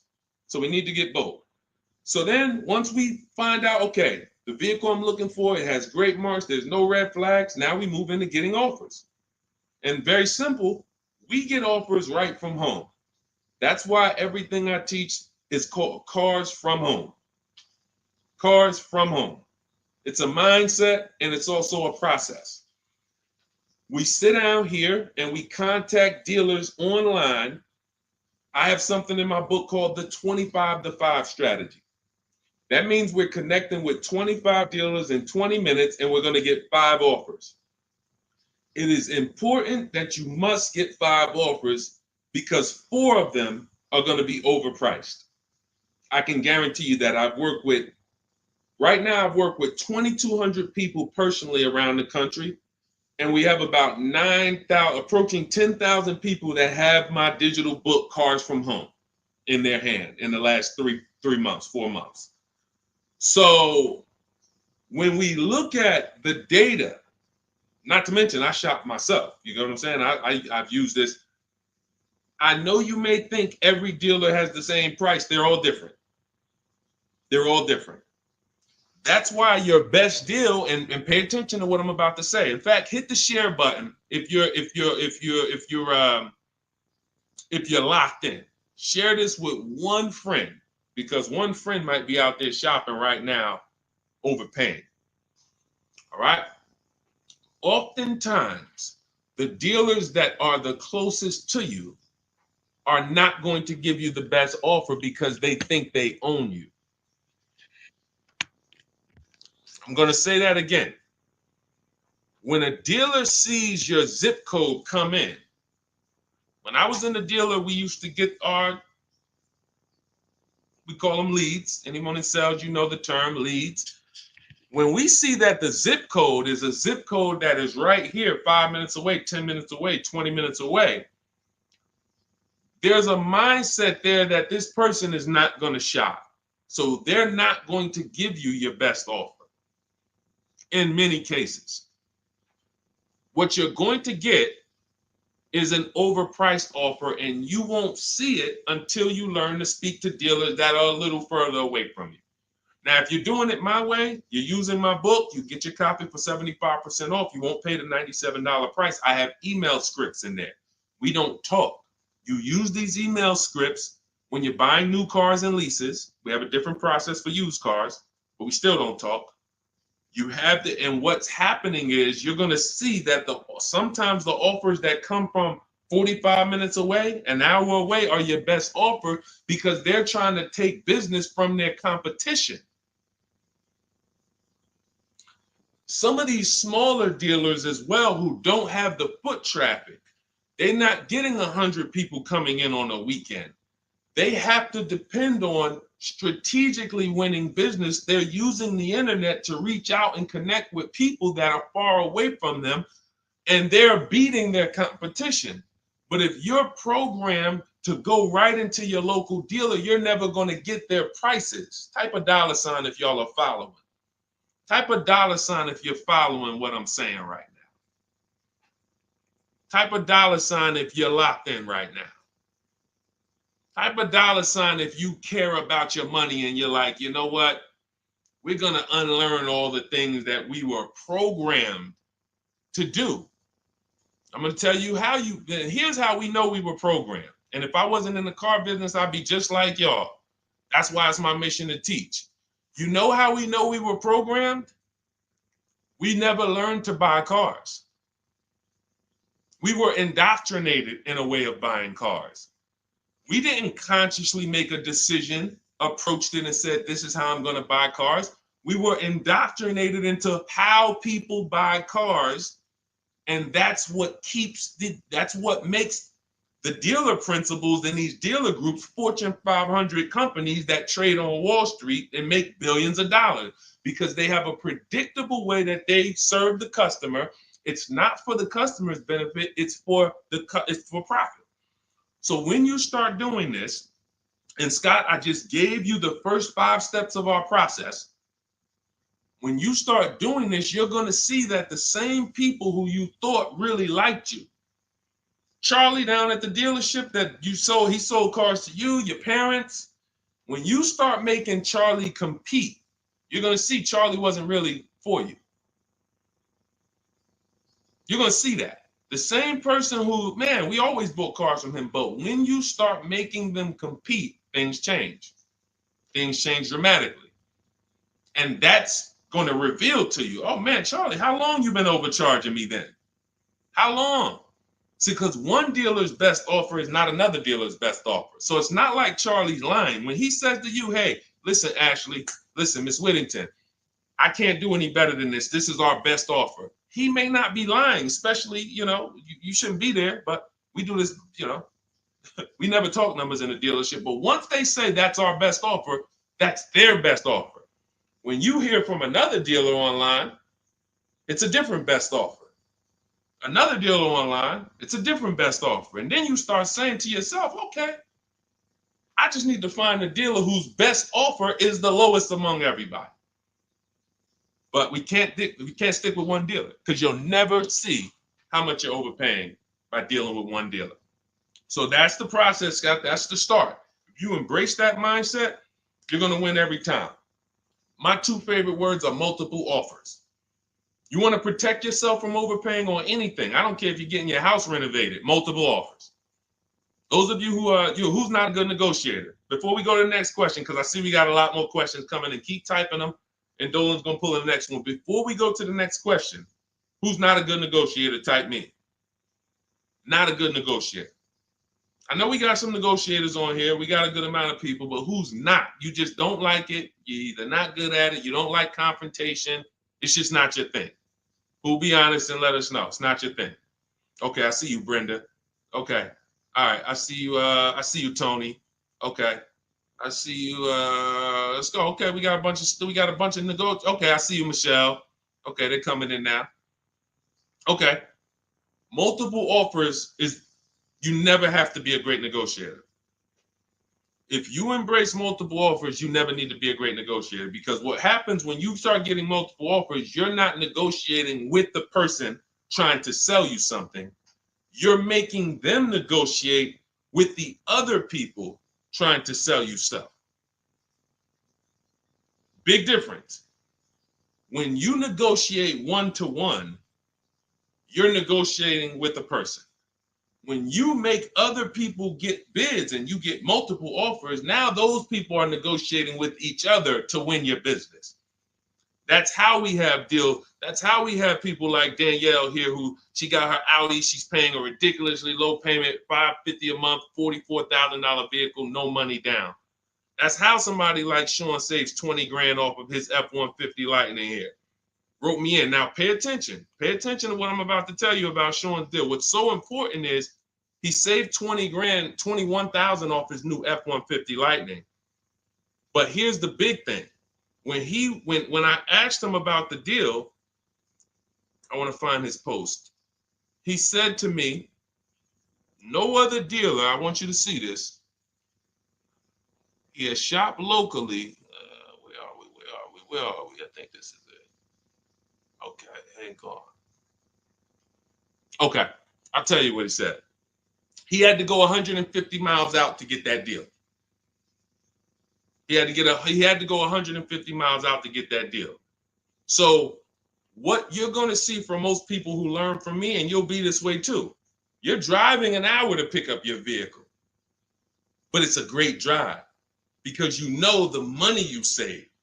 You don't mind driving an hour to pick up your new vehicle when you know that I'm saving $5,000 on this hour-long trip. All those other dealers close to me that felt like they owe me, none of them wanted to make me this offer. But this one deal over here, He's beating them by $5,000.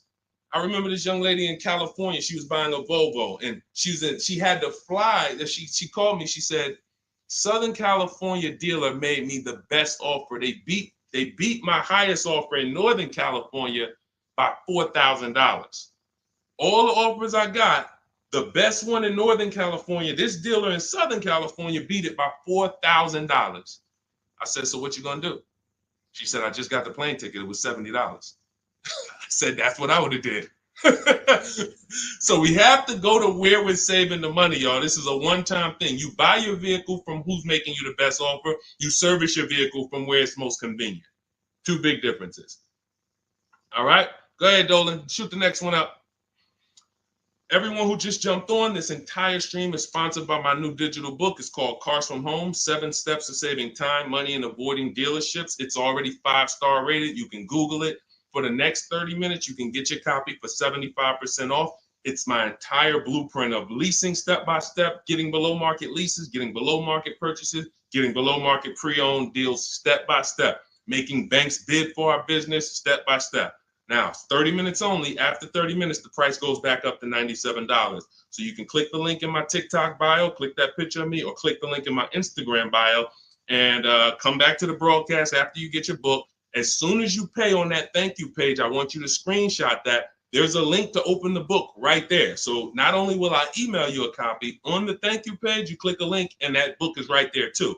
So, and then for those of you on YouTube or Facebook, we have the link showing below. Link in the comments for you, and Facebook, you guys will see the floating link. So 30 minutes, get your copy. You won't pay the $97 price. You'll get yours for $24, and you have everything step by step. You won't have to remember any of this or watch my social media videos anymore. Okay. Scott says, dude, just wondering if you've heard of the Ford Flex Buy program, and if so, what are your thoughts? Well, let me do a little research on this. Hang on, because we can find out if this is going to be good for you or not. Let me tell you how easy it is when you figure this, Scott, when you grab this mindset, when you unlearn this. Hold on, they're saying they couldn't hear me on TikTok. Okay. Well, as long as you could, well, I know you guys can hear me here. We're on 2 TikTok channels right now. So let me see here. I'm pretty sure. Give me a, before we hit this question, let me make sure. Can you guys hear me on TikTok right now? Type yes. If we don't want to continue and people can't hear us. So let me know. But I see, these are the people I love right here. I love people who say, I'm going to get to it. Hopped off of TikTok, because we're on 2 TikTok channels, and now on Facebook. She said, I'm getting to this information. I don't care if I got a skim platform. I love it. Okay, so we're good. It must be just this one TikTok channel then that we're having issues with. So it's all good. Let me close this one out, and then we'll keep it moving. Okay, so this is how easy it is to find out if something's worth it or not. Does it make people compete for my business, or does it try to lock me into something? The competition is what saves us money, which is why none of these websites you're ever going to see is going to create competition. I'll tell you about the used car websites. They're not creating competition. I'll tell you that. See, I don't want to skip this, but let's check this Flex Buy program, and then if we have time, I'll explain to you why those used car marketplaces we shop on, it's not competition. They're trying to sell you on variety. But let's check the Flex Buy program, and let's see how this works. Okay. So what is Flex Buy? Flex Buy is a unique payment plan for qualified buyers. Ford Flex Buy program payments start out lower, gradually get higher after 36 months. The Ford Flex Buy program takes the rate on a 60-month traditional loan and extends that rate to 66 months. The first 36 months of the loan, the payment will be lower as compared to the 60-month payment. The last 30 months of the loan, the payment will be higher than the first 36-month payment. Although every reasonable effort has been made to ensure the accuracy of the information. Okay, hold on. Let's see. I'm going to tell you what I don't like about this already, and I need more information. If this is in any way adjusting to the market rate. I'm talking about if the bank says like think about an adjustable rate mortgage. Some people have had a fixed rate and some people have had an adjustable rate mortgage. The adjustable rate is good for the lender because the lender says, all right, here, pay this rate that we agree on today, but in 3 years, 5 years, and 7 years on an adjustable rate mortgage, let's talk about what your new rate is based on what the market rate is. If that's in any way like this is trash. Because the banks will say, all right, well, for the first part of the loan, we're going to do one interest rate. And then we'll look and say, midway through, what's the market rate? And if the market rate's lower, great, you win. If the market rate's higher, then you lose. So here's the thing. When we're getting loans, I'm getting ready to explain something to you guys called the bank bidding war. There's so much money in loans, it's ridiculous. That's why there's people who want to loan you money to buy cars. They don't even sell cars. And could y'all keep tapping the screen on TikTok and running those likes up? Can we get to 1,000 likes real quick? Every time y'all tap the screen, y'all run the likes up and y'all actually help TikTok bring more people over here that need to be here. So I appreciate everybody. And thank you to everyone who hits the like button. I appreciate you. It does matter. Now, the credit bureaus in the United States allow you to do something called rate shopping. Rate shopping is when you actually let multiple lenders run your credit within a small period of time, and they can access it with a hard pull and it won't drop your credit score more than one hard pull. So let's just say one bank, Bank of America, accesses our credit to give us an offer for a loan. It may drop our credit 9 points because of the hard pull. If we shop within the rate window, we can have 50 banks at credit unions run our credit, and it's going to affect it the same 9 points. That's called the rate window. I haven't heard anyone talk about this. I've been talking about this for literally over 2 years. I think I have a couple big videos that you guys have shared, watched, that talk about how to do this. When you are getting your offers from banks, you want to get them after you've already found your best deal on your car. Because once you get your best deal on your car, you have everything you need now to go to the bank or go online, call the bank and get an offer. Who's had a bank tell them when they call for some type of offer, the bank tells you, well, we need you to have a car first. Who's had that happen? You call and you're coming and you're shopping for you're trying to get a pre-approval or something like that, and the bank tells you, well, we need what car are you buying? We need the car details. Well, that doesn't really make sense, right? I'm trying to get the offer so I can go get the car. But in the case of how we do it, we find our best deal on the car, then we come home and we let multiple banks and credit unions fight it out. Fight it out. Because I guarantee if this Flex Buy program doesn't allow you to shop for your rate and compare whatever rate they're going to offer to whatever rate you're going to get, you're going to lose with that program. And all they want you to do is see that, hey, well, we're going to give you flexible payments. They're trying to hook in people who just like, hey, that sounds good. Not realizing, well, if you just got a rate that was just got an interest rate that was 2 points lower, your payment would be $40 less a month. So interest rate shopping, guys, is extremely important. That's why when you get my book, I give you what's called the Bank Bidding War Blueprint. This is for you guys that are financing. I haven't added that to my book yet because I haven't had a chance to go in and restructure it. Every time I update the book, every time I come up with a new idea or a new website comes up, I update the book. I don't charge you for that. So websites go out of business. Room went out of business earlier this year. Websites go out of business. I'm not going to charge you for each time something changes because we use an online program. But what I did was when you get your book, you get the book, Cars from Home, and then you get the Bank Bidding War Blueprint. All this is the strategies we use to make banks and credit unions bid. I need you guys making people bid for your own sake, for your confidence, for your empowerment, for your experience. You're going to feel like I'm the prize. I'm spending $50,000 here. Why the heck am I begging people to sell me a car? Who's ever felt like they're begging people? Come on, can you take off another 1,000?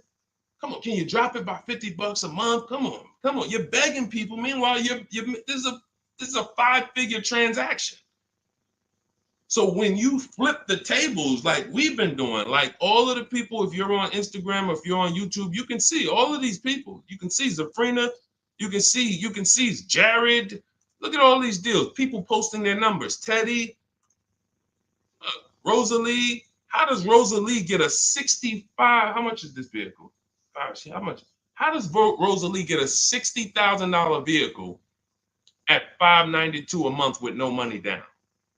How does she lease that vehicle at $592 when the same daggone Infinity advertisements we see say, hey, come put $5,000 down plus tax and you can pay that price? She did it with no money down. How? Bids. Okay? Bids. All right. Scott, if the program doesn't make people bid, it's no good. I don't care if it's flex buy, X buy, friends and family. If it's not making people bid, it's trash. It's for them, not us. Okay? I think I beat that horse down. So we can go to the next question now. Go ahead, Dolan. Remember, everybody, you have 30 minutes to get your copy for 75% off. Make sure you save my support email just in case you type your email wrong. Sometimes the book doesn't end up in your inbox. Just hit support, send them an email. My team works 7 days a week. Hey, didn't get my book. They'll get you a copy. We want the book in your inbox. We want you using it immediately. All right. This is Lorraine Celine. Thank you. I followed you in your advice on shopping for a used car, and I bought a 2007 Honda Accord at a great price. Thank you for your knowledge and advice. Amen. Congratulations. Enjoy it.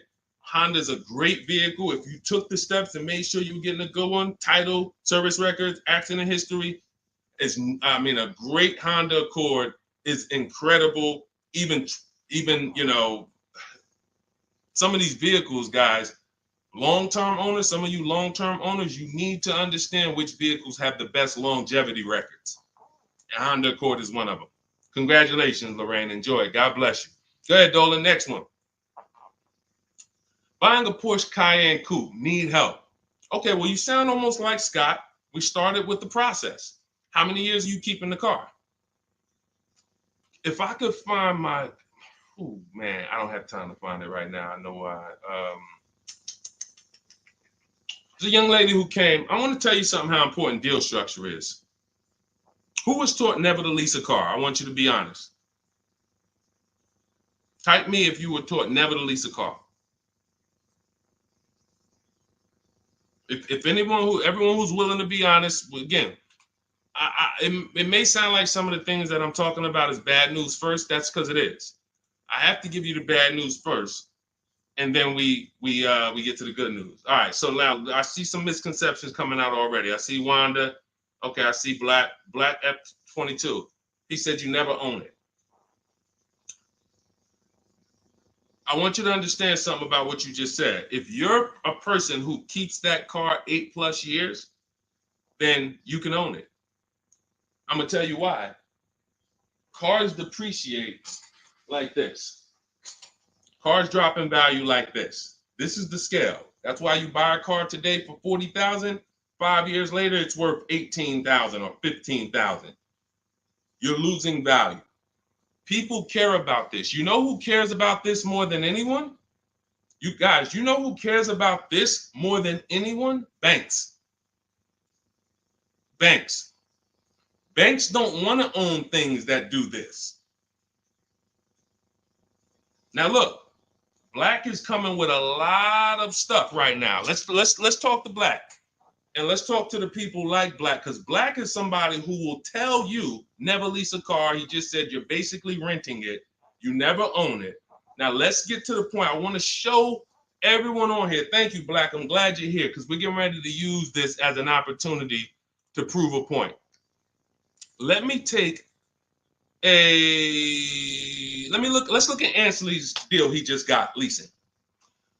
And we'll talk about mileage. You can build lease mileage up to 30,000 miles per year. So it doesn't matter. First thing people think, well, leasing, they limit you. No, you pick your mileage on a lease. You choose the mileage. I've had people who lease 30,000 miles a year, 25,000 miles a year, 18,000 miles a year. You pick the mileage. Now, whether you drive or whether you lease or buy, this is what your vehicle is doing. You're losing money day by day. So when you go and you buy a vehicle, you're losing money day by day. The reason I created the 8-year rule is for you to understand that at some point, you stop losing value day by day. You lose less value. This is what we call beating depreciation. It comes with long-term ownership. But let's look at Ansley's deal so that we can put this leasing versus buying to bed and show you how many of you have overpaid by thousands and thousands and thousands of dollars that you can't get back listening to people who tell you leasing is renting and all of these horrible financial terms. Let's go to the numbers. So Ansley gets a 2024 Infiniti truck. It's a $58,000 truck. If you're watching on Instagram or YouTube, you can see this. It's a $58,000 truck. Guys, some of you know because you've seen some stuff, every $5,000 on a loan is how much per month? Every $5,000 we borrow on a loan, 5 years, is about how much per month?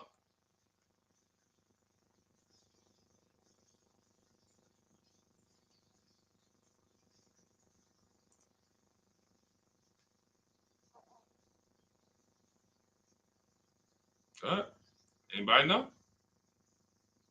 Thank you, Michelle. $100. Told you, shout out to the people who tapped in, locked in, locked in. See, I love the people who are locked in. It's some people who just, they sleep at the wheel. I need the people who are locked in. I'm really only talking to you. Now, that means this vehicle that Ashley went in to get, his $58,000 vehicle, if he would have just said, all right, I want to buy it because I was taught leasing is renting, how much is it going to cost me a month? No money down. Let's figure, we're going to compare apples to apples. No money down, because when you put money down into the deal, that confuses you. That actually makes you think you got a better deal than you really did. When you evaluate deals with no money going into them, it's easy to see where the best value is. Now, Ashley would have been paying $1,200 a month for 5 years. $58,000. That's not even full tax. Let's just round the tax to 60. Let's just say $1,200 a month. But Deshone, what if he got a good discount? Okay, I'll give you one better. Let's go extra conservative and let's play that game. Let's pretend that he's using my strategies and he found out a way to save a huge amount of money off this brand new Infiniti. He's getting bids, he's using my strategy, but he's not leasing because he's been programmed not to lease. So he's not leasing, but he's going to get bids. Now he saves $10,000 off the price of this brand new vehicle. $10,000. So instead of financing 60, he's financing 50. What's his payment, everybody? What's his payment? We just said every $5,000 is $100 a month.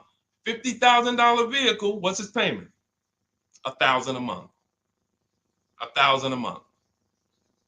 Okay. Now that's with a super discount. That's with a discount that's like anybody would be happy to save 10 grand. I'm proving the point here that you cannot get a good deal if you buy, but you should have leased. You lost. Big time. Now watch this. He's leasing and his payment is $554 a month.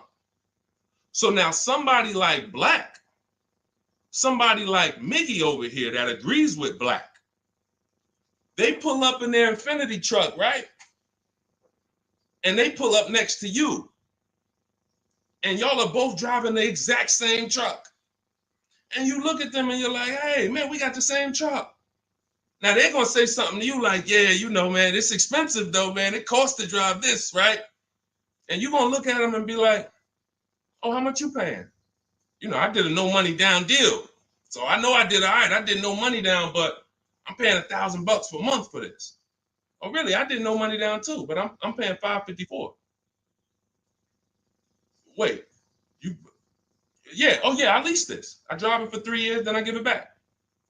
Oh, yeah, but I own this. I'm gonna own this in 5 years at $1,000 a month. This mine right here. Okay. All right. Listen. God bless you. Have a good enjoy, man. Enjoy. Now let's go one more scenario. Let's go to the person who says, Deshone, I don't buy used. I don't buy new though. I only buy used. Cool. Let's say you pull up in your new lease that you just got. And again, everyone shouldn't be leasing. That's why step 1 in my book is called the 8-year rule. It's the 8-year rule. If you are keeping vehicles at least 8 years, don't worry about leasing. You're going to beat depreciation. All of that money you're going to pay to own, all the $1,000, all these high payments you're going to pay to own, all this cash that has to come out of your pocket to own, out of your bank account to own, it'll be worth it in the long run. At least 8 years though. And the longer the better. 10, 12, 15, you really want. But less than 8, losing big time. So let's say a person says, oh, I'm going to get a used version. So they find a 3-year-old Infiniti truck just like this, but so instead of paying $60 for it, let's say they find one for $30. Let's give them a good price, good mileage. They think, oh, I'm good. What's their payment, everybody? What's the payment? Come on, stay by the keyboard. I need y'all quick because we're teaching something here to people like Black. They might not get it. I pray that they do, but they might not get it. But the people who are locked in financially, the people who understand financial literacy are going to get this. If every $5,000 is $100 a month and they buy a pre-owned version for 30 grand, what's their payment? Thank you, Michelle. 600. 600. See, he said 500. So this is how I know he's struggling. And I'm not trying to beat you down, man. I'm just saying when you're talking about something you don't understand, it's better to ask questions, not make statements. So now, we pull up. You have your new lease. You got this same deal, $554 a month. He pulls up in his 3-year-old version that has probably 1 year of warranty left. You both did a no money down deal. He looks at you and says, oh, wow, that's the new one, right? Yeah. This is the 2024. 2025. Oh, yeah, this is a 22. I just got this. I got a good price on it. I paid 30. Okay, cool. What's your payment? I pay 600 a month. What you pay for the new one, man? I know that must be expensive. I pay 554. Wait, what? Yeah, I paid 554 for this. No, you put a lot of money down, right? No, I didn't. I gave him $554. I drove off. It's understanding. That's deal structure. That's why when I came and started teaching 3 years ago, I had to teach deal structure. I couldn't teach people to just go in and buy cars, get great prices. If you get a great price, but your structure is wrong, you overpaid. You're driving cars, you're driving older cars with no warranty. And many of people who've been taught to do this, they never even pay the car off. They trade the car in before they even pay it off. They literally, I used to have people walk into the Mercedes dealer and they look at me and say, Deshone, is that the new version? I'm like, yeah, that's the new one. He's like, I got 3 payments left on this. This one, as soon as I pay it off, I'm coming to see you for that one. So this is a person who paid these high payments because they wanted to own. They thought they were going to own. As soon as they get their title, it's like running a marathon. Oh, these high payments, these payments are so high, but one day I'm going to pay this car off. And then as soon as you get to the end of the race, you go start another race. It's horrible. It's horrible. And so that's why we don't move into any other step before we get to the buy versus leasing. That's why it's step 1 in my book. So we can sit here all day and compare numbers. There is no comparison to a person who's getting great lease deals versus a person who's buying. It's not even close. We're driving better cars. We're driving, they're usually always under warranty. We're paying cents on the dollar when you know how to get below market leases. I'm not talking about these commercials y'all see. That ain't nothing. We don't pay those prices. None of these people, look, you think Zafrina, who got a Jeep Grand Cherokee lease, and she paid Look, she's paying $527 a month. She's paying $527 a month. Oh no, that's Teddy. Hold on. You think Zafrina, who's paying $579 a month for a $66,000 truck, is ever going to she's not going to let this bad information get to her anymore. She's driving a $66,000 truck.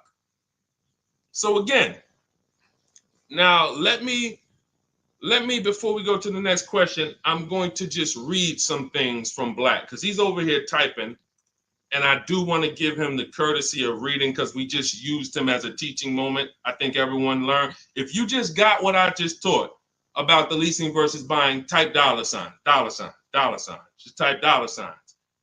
If you got that point of me, see, no one talks to you about payments.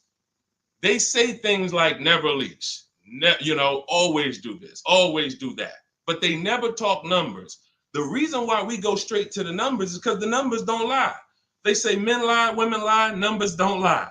So when we go to the numbers, shout out to everybody. I see y'all. I see y'all. I see you, Wanda. I see you, Tony. I see you, Michelle. I see you, Megan. I see you, Brenda. I see you, Federico. That's the name of the game, is putting your deal on the right foundation so that you know, again, like I said, banks don't want to own vehicles. Think about that. Banks don't want vehicles that are not bringing income in. They don't want a depreciating asset on their books because today it's worth 40, tomorrow it's worth 39,800, the next day it's worth 39,700, the next day it's worth 39,600. That's what a depreciating asset is. They don't want them on their books in the short term. They're in the short-term business. And some of us are in the short-term business too. The only people that are winning long-term with purchases are those of you who keep your cars 8+ years. Because you beat depreciation. All right, so Black said, nah, bro. Okay. Keyword, no money down. You put 10 to 20% down, then it's a different story. You can't make this stuff up. Let's go.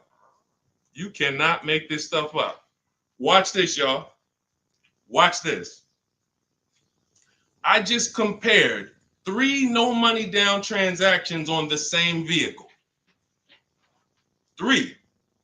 New, used, new lease. 3, no money down. I'm telling people that when you don't put money down, you can clearly see what you're really paying. You can clearly see what you're really paying. Black comes in, he proves our point, which is he's going to put 10 to 20% down. Now he's pulling up next to you in your lease, right? You're $554 a month, brand new, fully warranted, all the latest and greatest features. Now he puts 10 to 20% down on that's $10,000 to $12,000. Think about this.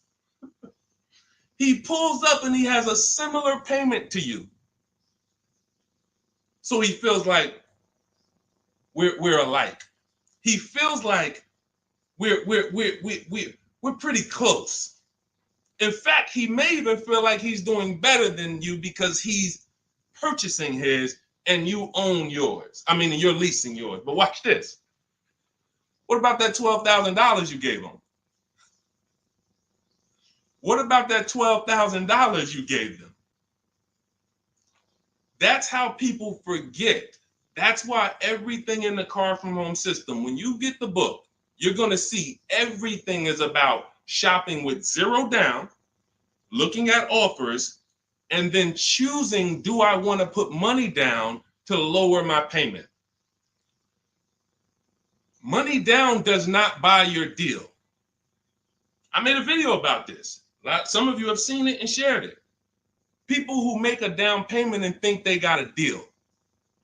You have a deal before you put your money down, or you don't have a deal.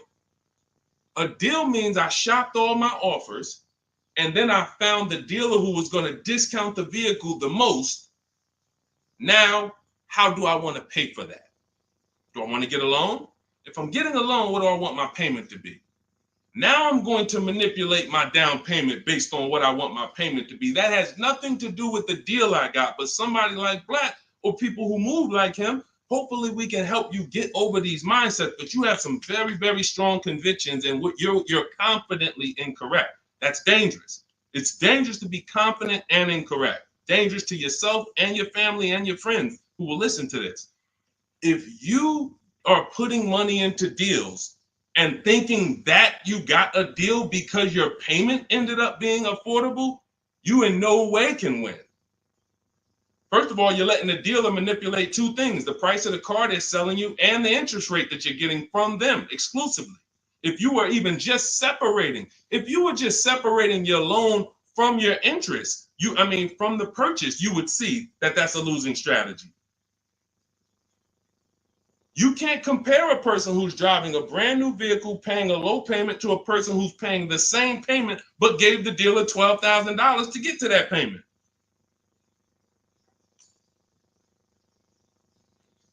And look, here we go. Now let's get ready for the next question, because Black just said, I believe in the Ramsey rules, not leasing cars, and he's costing you.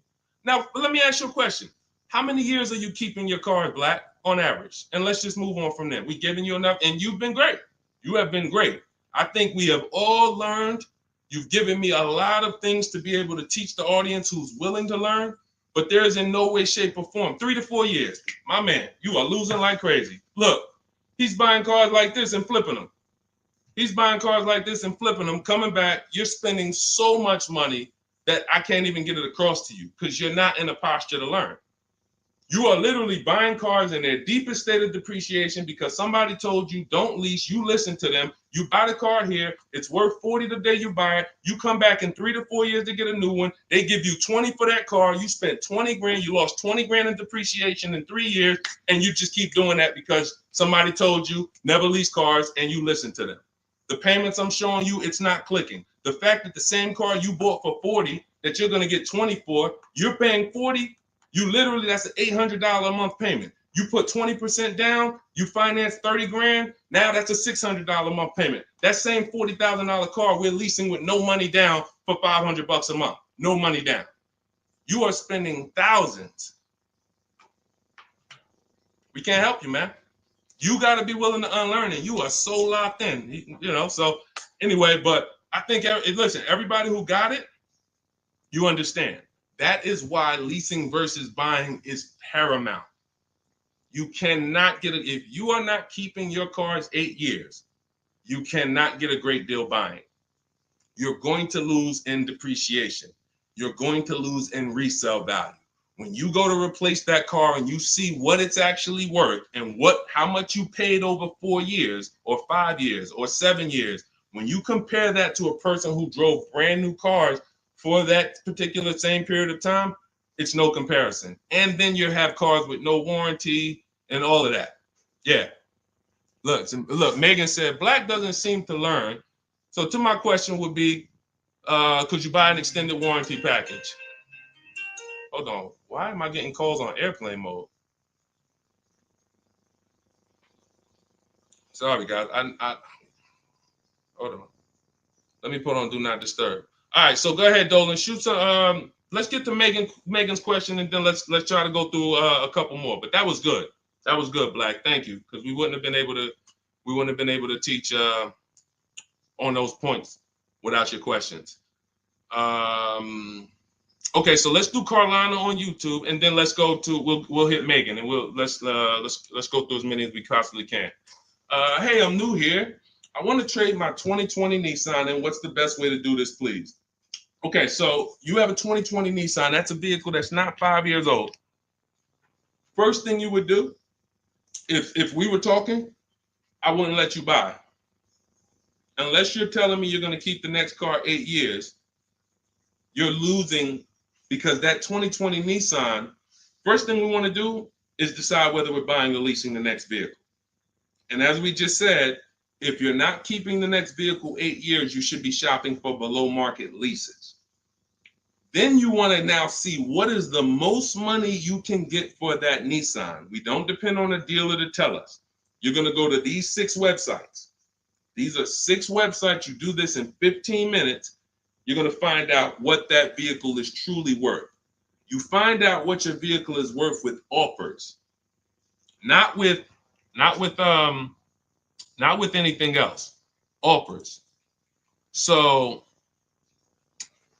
go to CarMax, Driveway. Write this down. I told you, stay locked in because we do dialogue here. It's not just me talking. Unless you got a notepad, you got to stay locked in and ready. We're going to go to CarMax. We're going to go to Driveway. We're going to go to Carvana. We're going to go to KBB Instant Cash Offer. These are all offer sites. These are people you walk in, they do an inspection, they cut you a check, you're out of there in an hour with a check. They're not trying to sell your car, they just want to buy your car. Driveway, Carvana, CarMax, KBB Instant Cash Offer, Car Gurus, and Auto Nation. 6 offers, 6 bids. That's going to tell you what your vehicle is worth, and that's going to tell you if you have equity or negative equity. Equity or negative equity. Okay? So that's the first thing you need to do. First 2 things is ask yourself, how many years are you keeping the next car? And then do your equity assessment to see, do you have positive equity that could either go in your bank account or negative equity that's going to be carried over to your next deal. So that's the first step. Okay, do that first. Now, here's the beautiful thing. When I was at the dealer, I would have people who walked in as soon as I asked them how many years they were keeping the car. If they were telling me 5, like, remember the guy I mentioned a little while ago on the stream? I said he comes into the dealership. Hey, Deshone, is that the new one? As soon as he gets his title, he comes in and trades it in. I told him, there's no point in you waiting for the title. First of all, you can replace a vehicle without the title. That's fine. But again, he was taught, hey, I got to wait for my title, and then I make a move. So he always has a payment. 5-year loan, 6-year loan, pays it off, gets a new car. He always has a payment. It's just super high. But what I would do if he was listening, if he was open to financial advice, I would tell them, you're going to cash that vehicle out. That means you're going to sell this vehicle. We're going to give you a check for that. So whatever it's worth, 15, 18 grand, it's paid off. That's going to go in your pocket. Now, what he was used to doing was, well, whatever it's worth, don't I have to put that down on the next vehicle to be able to get my payment where I want it? And this was the best news I was able to deliver. This is why, and if you talk to anybody in New Jersey who dealt with me, this is how I've been. I've been the same way. From the minute I started learning about financial literacy when it comes to cars, I was a consultant educating my clients on how to keep the most money in their pocket and drive the best cars. When he would say, well, I say, are you familiar with leasing? And I would ask, how much do you drive a year? And he would say, I think about, maybe 13, 14,000. Say, let's go look at your old vehicle. We look at your old vehicle. We see, okay, yeah, based on what's on the mileage now, you drive about 14,000 a year. Here's what we're going to do. Whatever your car is worth, you're going to put that in your bank account. Let me show you what a competitive lease would look like. I make him the offer. He's like, wait a minute. This is my payment, and I could drive as much as I want. That's it. You could drive the same amount you've been driving. So I'm paying less than I was paying to own this thing? And you about to give me a check back for 12 grand, 15 grand? Yeah. This is what I want to do for the people who have been programmed that buying cars is how you should do it. Again, long-term owners, you should not be thinking about leasing. But here's how I know you need it in your tool belt, because your daughter may not be a long-term owner. Your spouse may not be a long-term owner. Your friend or whoever may not be a long-term owner. See, typically how you do things is how you teach other people to do things. So if you are keeping your cars 8, 9, 10, 12 years, you probably think everyone else is doing that. But your kids or your family members or your spouse, they may want to drive for 5 years and then they're like, all right, this stuff's starting to go wrong. You said the warranty is up and this got to cost $800 to fix, $400. Let's just go get a new one. Those are the people who don't have the values to keep a car long term, and you should not be buying cars for them. They should be shopping for. Now, both cases, you need below market deals, but it does not. But knowing how long you're going to keep the car is how you're going to beat depreciation. So all of this is in my digital book, guys. Everything I'm talking about on this stream is in my step-by-step book. A lot of what we talk about on these streams and in my social media videos is what not to do. My book is about what to do. It's like, do this, do this, do this, do this, steps, check it off the list. Next thing you know, you got below market deals from home. There's only 3 things we go into the dealership for: test drive, have our car appraised, and to pick up a car. We are not there to shop. We're not there to get numbers. We're not there to negotiate. We do all of this stuff from home. So for 30 minutes, if you visited the website already, you'll see the timer, 30 minutes, you can get 75% off your copy. It'll be in your inbox in literally seconds. And as soon as you pay, in my TikTok bio, in my Instagram bio, Facebook, we have a link floating for you. You guys should be able to see the link. And then Instagram, we have YouTube, we have a comment pinned for you guys. You'll have the book, but as soon as you pay, you're going to see the thank you page. It says screenshot this page. You'll see my support team email. Sometimes you type your email wrong. Contact support if the book is not in your inbox in literally 5-10 minutes. Also, as soon as you pay, you see a link that says open your book below. So there's 2 ways I'm delivering the book to you. Right there as soon as you buy, but I'm also emailing you a copy. But sometimes, we fat finger the keyboards and there's a letter off, so make sure you hold on to my support team's email and hit them up. Okay? Good stuff. Get your copy. Listen, once that clock hits 0, the price is $97, which is still worth every penny. If I missed it, I go back and look. Knowing what I know, knowing what the people know, look at Tiffany. Look at Tiffany's deal. Look at Tiffany's deal. Matter of fact, let's show Vicky's deal. Look, thanks to your books and your methods, I was able to get my new lease for a 2024 Volkswagen Atlas SE Peak Edition with the tech package for $175 per month less than my first quotes. I did it all online except for picking up the car. I put no money down other than my first month's payment and DMV, which is probably $200, and saved over $6,000 on the life of that lease using your negotiating scripts. We have email scripts. This is what I want for you. I want you guys not just getting cars. Everybody's getting cars. You'll see people posting their car. Oh, I needed an upgrade. Look, get a bunch of likes. Hey, had to treat myself. You'll never see the numbers though. I want you, every time you get a car, I want you just as excited about the numbers you got as the car. And this will make sure you get there. Go ahead, Dolan. Shoot the next one up. Okay, Brandon from TikTok. I've lifted the Denali truck. I owe $6,500 on it. It has 163,000 miles. It needs $3,500 worth of front end work. Should I fix it or trade it? I'm the only owner. I would make sure you get a second opinion on how much it's going to cost to fix. Lifted Denali is going to have a low resale value. But here's the thing: the cost of replacement is always more than the cost to fix. Always more. So if you got a truck, and again, your truck, you got a loan on it. You got a loan on it, 163,000 miles. I teach something: you shouldn't have a loan past the 10th birthday on a vehicle. Now you're going into a lot of risk. There's different boundaries we need to follow. But what I would do if I was you is I would make sure I'm not spending more than $3,500 unless I'm getting multiple mechanics to give me an offer. But I would see, what does it cost? What's the lowest I can pay to get this truck running? What if you pay $3,500 and it runs again for another 3-4 years? All day long. Because to get a new vehicle, $3,500 is coming out your house in probably 6-7 months. Which would you prefer? $3,500 one time and I could drive this thing for another 3 years problem free? Or $7,000 or $10,000 a year that I'm going to pay to get a new truck? Keep the cost low when you can. All right? Listen, I'm going to jump off. Everybody, listen, we'll be back for another stream. We went deep today. I think we dug into stuff we've never dug into before.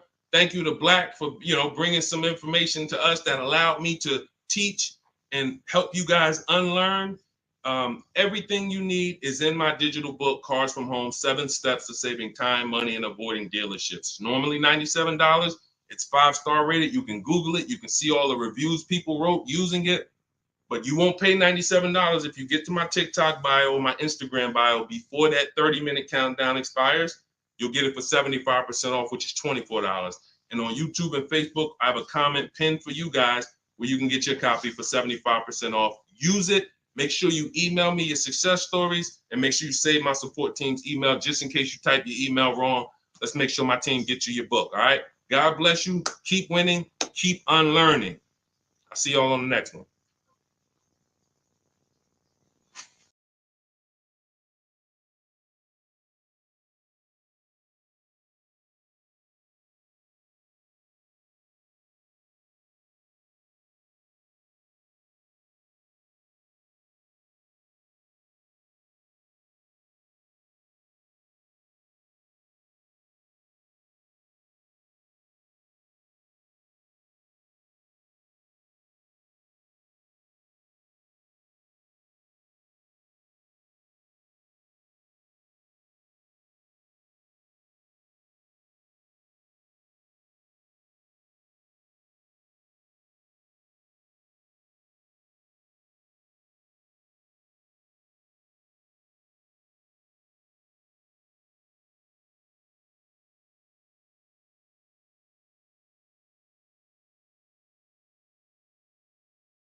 Hit go live, then we'll roll in.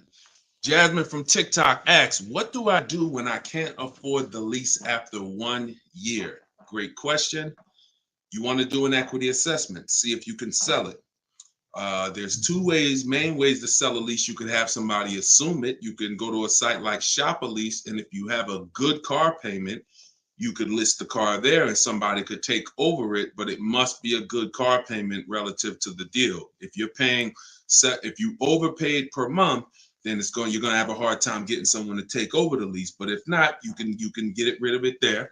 Second is, I want you to call the leasing company, ask for your payoff, and then you're going to call, once you get your payoff, I want you to ask them if you have a third-party restriction. Those are the two questions you're going to ask your leasing company. And then once you get that number, which is your payoff, you're going to go to CarMax.com, Driveway, Carvana. This will take you 20 minutes to do. Kelly's Blue Book Instant Cash Offer, Auto Nation, Sell My Car, and Car Guru, Sell My Car. You want to get 6 offers. It's very important when you're on those sites. When they ask you, is your car owned, leased, or financed, put owned. That's going to tell you what the market value cash is for your car to get rid of it in a day. If it's greater or equal to your payoff, you can get out of it. If you have a third-party restriction, then you're going to need to take another step and you're going to sell to a local dealer. But you got to see where your equity position is first. Got to see where your equity position is first. All right, I'm going on and I'm sharing the broadcast, and then Dolan, you can queue up the next question. We're live on TikTok, Instagram, YouTube, and Facebook. So we are going to be taking questions from all platforms. The first one came from TikTok. We got a couple queued up on TikTok. So shoot the next one in, Dolan, and we'll get to it. All right, this is another one from TikTok. I have 2 payments left on my lease. What's my next step? Equity assessment. Who's returned a lease to a dealership, just dropped it off when it was done? You never assessed any equity. You didn't even know. Who didn't know that a lease could have equity that you could put in your pocket? It's not a guarantee, but many people all through the pandemic, we were showing them how to put $5,000, $10,000, $12,000 in equity in their pocket from the end of their lease. I sold my lease. End of my Jeep lease, I made $8,900. My mother made $10,200. Now that was when everything was worth 7 to 10 grand more than it's worth. That was when the market was once in a lifetime. But does not mean we will never return a lease without doing an equity assessment. If you've done it, I want you to raise your hand and say, you know what, I turned in my lease. If you ever just dropped it off, you can't do that again. You must know if you have equity, and you follow those steps that I just gave to Jasmine. I think that was Jasmine who asked the first question. That is what's called in my book, In my process, that's the equity assessment. That is what you do.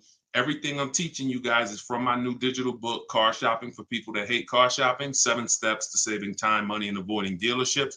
So every question you ask, when I answer it, it's going to be out of one of those 7 steps. And the equity assessment is step 2. You must do that before you ever return a lease for the rest of your life. A lot of you gave back thousands of dollars to dealerships and you didn't realize you were doing it. They bought those cars, put that money in their bank account when it should have been in yours. Yep. All right. Go ahead. Shoot the next one up, Dolan. All right. All right. This one's from TikTok as well. Let's go. Facebook, type your questions in. YouTube, type your questions in. Instagram, type them in so we can get to you guys. Another one from TikTok. Thinking of trading a car for a newer model. Should I keep the car and just get the new one? It's a good question. What's the benefit of keeping the car? If you were a high mileage driver, then I would tell, let's just say you said, Deshone, I'm driving 20,000 miles. Then high mileage drivers, I want you to type HM. If you do over 20,000 miles per year, even 18,000 miles per year, just type HM. Regular driver, Jason, what's the benefit of having 2 cars? It's own insurance. You're paying for one when you get your new car. I like to drive that car that I'm paying for. I don't want to be paying for a car and then I got this other car that I'm barely using. But if you are a high mileage driver, then I would tell you keep that car and get you another car. And but how many years are you keeping the car, Jason? How many years are you keeping this next car? Because depending on your answer, it's going to change my answer to you. So this car you're thinking about getting, how many years you see yourself keeping it? Let's start there. Come on and shout out to the sharers. I see y'all running the likes up on TikTok and y'all keep tapping that screen. Just every couple minutes, throw a couple taps. It really helps the broadcast. And I appreciate everybody who's helping us get this message out. I really do. We couldn't do this without you. Let's see if maybe 5 years, then you should not be buying that car, Jason. You should be leasing. And I'm going to break this down for you really quick because some of you know the depreciation curve. And the rule of thumb is when we talk about the hidden money in your car deals, my job is not to just teach you, if you're willing to listen, how to save thousands of dollars by making dealers and banks bid on your business. That's how we make sure we get the best prices. You can't get the best price. You can't make the best deal if you buy, but you should have leased. It's impossible. Because the depreciation curve looks like this, y'all. If you buy a car today for $30,000 today, I give you a car. I'm gonna show you something. I want everybody stay close to your keyboard. I don't want you to, when I ask you a question, type as quick as you can so we can keep the dialogue going. If I gave you a $30,000 car right now, put it outside your house, you don't drive it 1 mile, you don't even touch it. We go outside a year later. Is it worth $30,000? You didn't drive it 1 mile. You said, Deshone, I don't need the car, but I'm leaving it here. It's yours. You don't drive it 1 mile. Is it worth $30,000? No.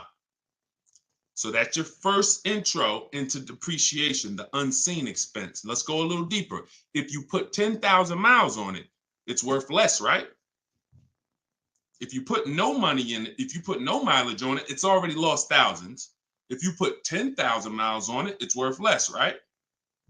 High mileage driver, let's say you put 20,000, it's worth less, right? Now what you're seeing is the expense you've been taught not to see, which is depreciation. It has nothing to do with car payments. It has everything to do with that. We've heard people say, oh, cars are depreciating asset, cars are depreciating. What does that actually mean? I'm showing you what that means. I'm showing you what that means. When you're buying something that goes down in value, you have to look at when it's going down, when is it losing its most value, and your goal should be to avoid replacing it while it's losing the most value. How many of you have a car outside right now, outside your house? You've had it for at least 8 or 9 years. Type the number of years you've had it. If it's more than 8, don't type 3, don't type 5. For those of you who have a vehicle outside right now and it's been in your home, in your household for at least 8 years, I want you to type the number of years. All right, we got Jason 10, we got 13, we got 8, we got 20, we got 14. Okay, so we got 10. This is the leasing versus buying question, and there's nothing more important than this to the foundation of your deal. Because if you choose wrong, you cannot get a great deal. And if you're new to this, then lock in for the next 5 minutes, and you're going to understand why. The people, those of you who said, Deshone, wow, Jazzy's 20 years. The vehicle, the value of your vehicle right now, isn't it going to be about the same a year from now? Everybody who just typed, look at the, and I want y'all to pay attention. If those of you who are like, Deshone, I never keep a car, you might be saying, looking at these numbers and saying, Deshone, I would never keep a car that long. It's not for me. It's not in the cards for me. It's not my style, not my habit, not interested. Perfect. Pay attention. 12, 20. So all of these people, your car will be worth next year about what it's worth right now. What does that mean? That means you have avoided the depreciation. You've won. The depreciation curve normally looks like this the first 5 to 7 years, but it starts to get like this the longer you keep the car. So now all of you who have answered, all of you who are watching them answer, their car depreciation curve looks like this now. It's not losing much value anymore. If you don't get to that level, there was no point in you buying the car because you're replacing it here. There's only 2 ways to go from to avoid this type of depreciation. Car was worth 30, now it's worth 10, 7 years later. It's only 2 ways to avoid that type of hit. One, you're going to keep it long term. If that's not you, you should be shopping for aggressive leases. Not these leases you see in the car, in the commercials, come pay $4,000 down and all of that. These are not deals. Aggressive leases are below market prices and they're pennies on the dollar compared to what you've been paying. You cannot win buying cars and switching them like this. That's why you always have negative equity. That's why you're always never happy with what you're getting for your car. You buy your car, you come back, look 3 years later, you see what it's worth. It's always disappointing because you're trying to literally get cash back out of something that is not designed to give you any value in the short term. Leasing or long-term ownership. That's why the first thing that I teach, it's called the most important question, is how many years you keep in the car. If it's not 8, then you should be leasing.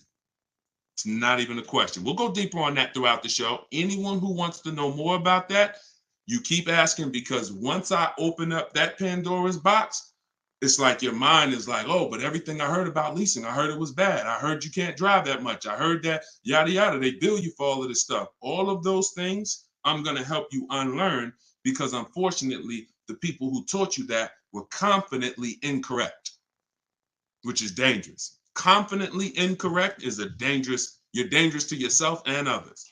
So, all right, so that's the key. If that's the key, Jason, don't think about buying if you're not keeping 8 years. You're going to overspend. And we'll talk more about that throughout the broadcast. Feel free to ask follow-up questions. Go ahead, shoot the next one, and I'll go as deep on that subject as we need to for you to understand it. It'll give you some lease comparisons. You'll see what great leases look like, and you'll see how there are pennies on the dollar when you know how to get great lease deals. And that's the way you avoid the depreciation. Only 2 ways. Great lease deals, long-term ownership, 8, 10, 15 years. That's it. 2, 3, 4, 5 years, you can't avoid the depreciation buying. You just can't. You're going to lose thousands every time. Go ahead, shoot the next one up, Dolan. We're keeping the questions coming in. We're live on all platforms, so just keep typing. I'm going to try to get through as many as I can. We got a lot of questions coming from TikTok. All right, let's go. Should I put money down on a lease that I'm about to turn in? That you're about to turn in. I'm gonna assume you meant, should I put money down on the lease that you're about to get? So check it out. Here's how you shop all your lease deals from now on. there's one thing that I never want you to say again. It's really two things, but in this subject, the other thing is trade. This is down payment. I want you to eliminate the words down payment from your vocabulary because it's been used as an opportunity to get more money out of you. Who's ever went in, thought you were making a car deal, you thought you were going to put maybe $1,500 down, and then somewhere down the lines, these hidden things come like, oh, well, you got the taxes and fees, and then you end up putting more down than you thought you were going to. Has anybody, that ever happened to anybody? Hit the raise your hand emoji or just type me if you've experienced that. You thought you were going to be putting this down. You might have gotten to the finance office to sign the paperwork, and now you got to come up with another 500 or 1,000 or the taxes or the fees or whatever it is, right? So I spent 14 years in the car business. For those of you who don't know me, I've seen the way we call them the 80%. 80% of people shouldn't be in the car business. They're overpriced. They'll sell their grandmother the highest price car. It doesn't matter. They have no integrity, very little morals. We don't buy from them. What you need is to learn to avoid them, and you also need to learn to find the 20% who beats them all the time. So when you shop your car leases, you are always going to shop. You're no longer going to say down payment. You're going to say this: total out of pocket. Total out of pocket. See, total out of pocket means that's what I'm giving you and no more than that. You'll see the difference. Down payment can be, that's my down payment, but what about my taxes and what about, so that gets convoluted. When you start using, hey, I'm only doing this total out of pocket, it's hard for them to switch it up, especially when you're adamantly aware of what that means. This is all the money that I'm putting out of my pocket. You could also say do it signing, but total out of pocket is probably more of a universal term. You shop your leases with 12,000 miles. Now, who was taught they limit you on the lease miles? Who was taught they only give you 10,000 miles? Because this question from TikTok, the person's asking, should I put money down on a lease? So I want to tell you how you always want to shop your car deals with no money down. That's what's confusing you. What's confusing you is when they mix the down payment and start throwing monthly payments, you are now not aware of what you're truly paying for the car, what you're truly getting. And so this is why you use what I'm telling you, you shop my way. You're never going to shop with down payments. That doesn't mean we don't put down payments down, but we do not get offers and we're not out there shopping with down payment money. Okay? So, all right, I see it's happening to you, Fouché. So you're going to get your offers with first month's payment, total out of pocket, taxes and fees in the payment, 12,000 miles per year.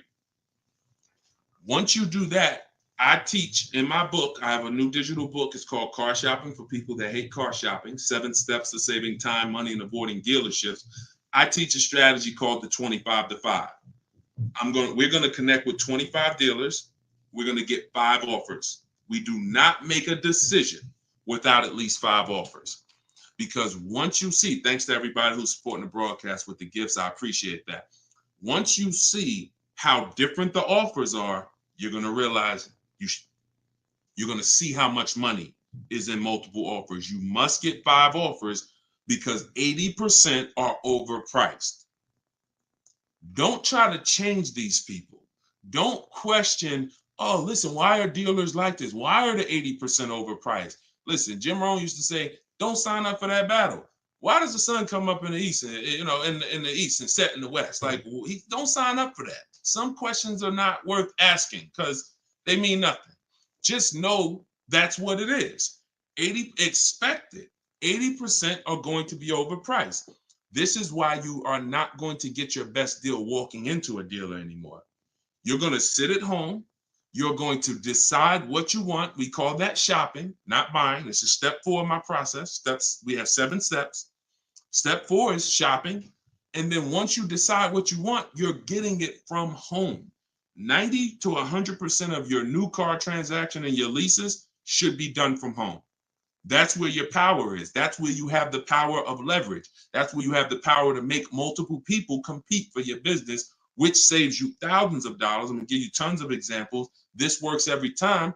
How do we know? It's the way we buy everything else. Everything we buy in life, we go into the grocery store, we need spaghetti sauce. You need laundry detergent. It's a bid. You may not be aware, but I'm going to make you aware. Everyone is bidding for your business. Hey, look over here, Prego. Hey, this brand, Classico. Hey, we're on sale this week. Hey, we have the best. Y'all see what I'm talking about? Everything that we buy, especially expensive items, but even low price items, companies are competing, except in car dealers. They've trained you. They've trained me. If I wasn't in the business for years, I wouldn't know, to focus on one place and think we all have the same pricing.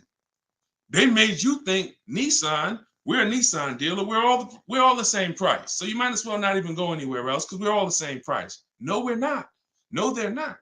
So when you start shopping multiple offers, you can do it by phone. I like to use email. I like to do everything copy and paste by email.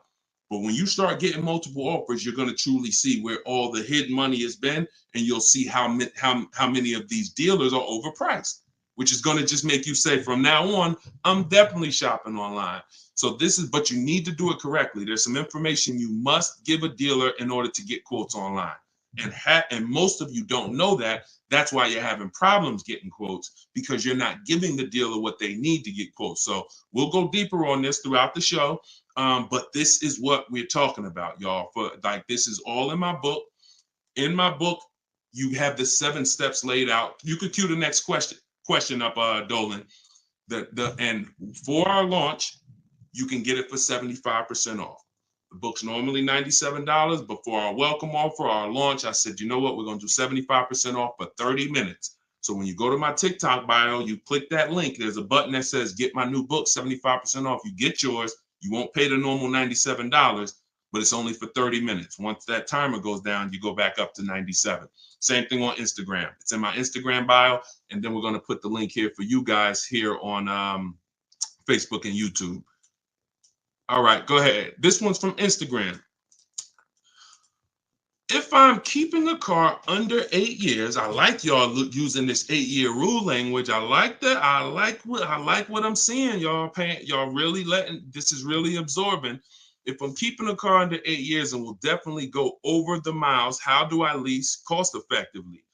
You choose the right miles. You never. I was at Hyundai. And I experienced most of what I'm teaching, I learned through being in the dealerships and just watching, paying attention, asking questions, seeing bad situations, and then asking questions to make sure I could help people avoid them. I was at Hyundai. I was a manager for 6 weeks there. And this guy came in and he was returning a high mileage Hyundai lease. It was the first one that I had really saw that I could remember. He brought it back. It had 70-something thousand miles on it. And I was just like fascinated. I said, you lease this? He said, yeah. All I do is lease. He said, man, I'm in sales. I used to buy these cars. You know, I was putting so much money in the cars, all this negative equity. And it was just like, I hated it. He said, once I got exposed to the high mileage lease, I never looked back. I drive this thing 20-something thousand miles a year, 3 years, I drop it off, I get another one. And so I said, okay. Because I had also experienced high mileage people coming back with lots of miles, but a lot of negative equity with it. Hey, Deshone, I'm looking to change this thing. How many miles you got on it? I got, 180. It's all highway. And then you look at what you owe, high mileage drivers. And I'm like, God, man, it's going to be hard because you got all this negative equity. So once he exposed me to that, I looked at his payment and I said, man, he's only paying a couple dollars more, $150, $200 more per month to have all the mileage. That $150, $200 a month is a lot less than the depreciation hit that he's taking. Again, going back to the unseen expense. We already said, we park a car outside your driveway tonight, it's 30 grand. Next, I asked everybody on here, is it worth 30,000 tomorrow, a year from now? If you don't drive it, everyone unanimously said, no, it's not. So even without mileage, it goes down. When you do regular mileage, it goes down more. Somebody doing 25,000, this is how you're destroying the value of your car. But at the same time, the loan is still staying high. So once I saw that you could avoid that with a high mileage lease, that became part of one of the strategies that I teach for high mileage drivers. This is only if you're short term. Pay attention to what Maddie's question said. If I'm not keeping it 8 years. If he was, there's plenty of cars that you can keep 8 years and just put a ton of miles on it. You're not worried about trading them or selling them because we don't trade. You're just going to get the maximum value out of it. In his case, he knows he's not keeping it 8 years. How are we avoiding the short-term depreciation? You do that with a high mileage lease. Second strategy, Matt, this is also in my book. I have 2 strategies for short-term high mileage drivers. That's one way. Shop for your lease, 12,000 miles a year, identify the best bid, and then once you identify the best bid out of 5, you have them adjusted to a high mileage lease. Second is you buy your car, or if you have a car now, you keep that car, pay that car off, and now you're going to go lease your nice car, and that's going to be your second car. I call that 2 cars, 1 payment in my book. That's what it's called. And now you have, because some people say, Deshone, you know what? I want a nice car. I drive a lot for work, but man, I want to get me something nice, but I don't want to just be destroying it. And this strategy becomes perfect for them. This guy who's doing the high mileage lease with Hyundai, that's not a nice car. Especially once it gets up to 60, 70,000, it's not so some people are like, you know what? I want a nice car. I'll have my mileage car. I'll do, half the mileage on that. And then I'll go and lease me something and I'll do half the mileage on that. And so it's a beautiful thing. You got your nice, beautiful car and you got your mileage car and you split it, payments affordable, and you're not dealing with all this negative equity like you've been used to dealing with as a high mileage driver. High mileage drivers are getting killed with some of the worst because you guys are just killing the value of your cars. You use either one of those, you're going to love it. Both in my book. So if you want that step by step, it's in there. Some of you are like, Deshone, this is great. I don't want to try to remember all of this. In my book, it's right there for you, laid out step by step. You can get it for 75% off in my TikTok bio or my Instagram bio, or just scan the QR code on the screen, or go to deshonesbook.com. Either way, get you 75% off. Okay, shoot the next one up. That was a great question, man. Shoot the next one up. Let's get through as many as we can. This one's from Instagram. Would you recommend leasing business vehicles? Well, that's a question for your accountant. Whoever is going to be helping you benefit from having vehicles in your business name, that's the person you should be asking, which is most likely your accountant, whoever does your taxes. Here's what I can tell you, and I'll keep this very quick. Many people are putting cars in their business name with no business, or no business that requires a car. Be very careful. There's 2 parts to this. One, whoever's going to teach you to put cars in your business name from a business strategy standpoint, that's who you need to learn from. Second is you can use what we teach to save money on the cars, because what I see these people, influencers, social media people paying for these cars, they'll never tell you what they're paying. And they go and they re-up their cars like crazy because they need it for their brand. The money they are losing, most people can't afford to lose. But unfortunately, they're desperate. But get the strategies, get the structure. I used to have people all the time ask me, Deshone, do you teach Toro and all of these, I said, look, I don't, but you need 2 people. You need me, because I'm going to teach you how to buy the inventory at below market prices. You need the business person who's going to teach you how to legitimately do the business, inventory and all of that. Those are the 2 people that you need. And without both of them, you got some incomplete counsel. But be careful listening to these people, man. If you don't have a business and you wrote off thousands of dollars in business mileage or thousands of dollars in car payments and maintenance, I don't want to be around you when you get audited. And the sad part is those people who told you this won't be around when you get audited, and you can't support that. Just be very careful we don't want a second wave of the PPP. You get a lot. Okay, that's it. We're not gonna beat a dead horse. Go ahead. Next question, Dolan. I think y'all get the point. Some videos were the worst videos to go viral. Did so much damage, still doing damage. Okay, TikTok. This one's from TikTok. Facebook, YouTube. Keep typing. We're not seeing many questions from you today. Do you recommend leasing over purchasing? So you missed what we talked about. I recommend you go back, watch the begin. See, there is no leasing or purchase. There is no either or. It's a based on how many years I'm keeping the car, I should be leasing. You can't, there is no either or. When you lease, you are not keeping your car and you are avoiding short-term depreciation, paying pennies on the dollar for brand new cars. That's not going and paying what they have advertised or walking in a dealership and say, hey, work me up a lease deal. That is not what I'm talking about. When you add up the payments from doing that, you're going to see you overpaid. You probably broke the 1.5% rule and you paid too much for a car you're giving back in 3 years. What I'm talking about is aggressive lease deal. Look at this. Give you an example. I'll give you an example right here. So, and this one, I love to use her because she was in the middle of the pandemic. Middle of the pandemic, people were out here buying Kia Tellurides for just $5,000, $10,000 over sticker. Bonita got hers in 2020. She got a 2023 Kia Telluride, put $600 down, and that was her car payment every month for 3 years, $600 on a $46,000, almost $47,000 Telluride. Why is this so important? Some of you know, you may have seen the video, how much is every $5,000 in a car purchase price? How much is that per month on a loan? Every $5,000 is how much per month.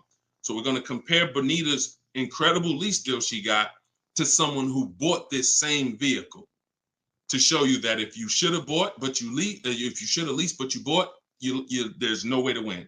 It's over. $100. Good job. So that's clicking in. Ronald, great. $100. So whenever you look at a car, you look at a $10,000 car, your mind should automatically say that's $200 a month. 5-year loan. $20,000 car, $400 a month. 5-year loan. $45,000 car, which is about what Bonita got, that's a $900 car payment.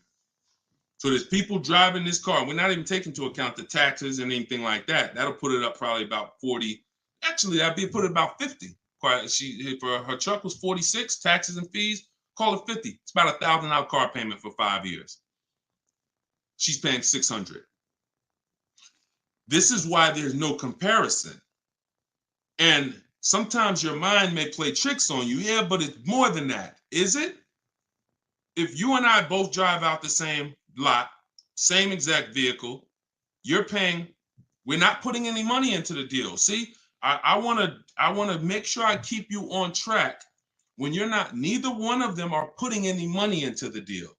They're literally just going in, no down payment. All right, what's my deal look like? $600 a month, great lease.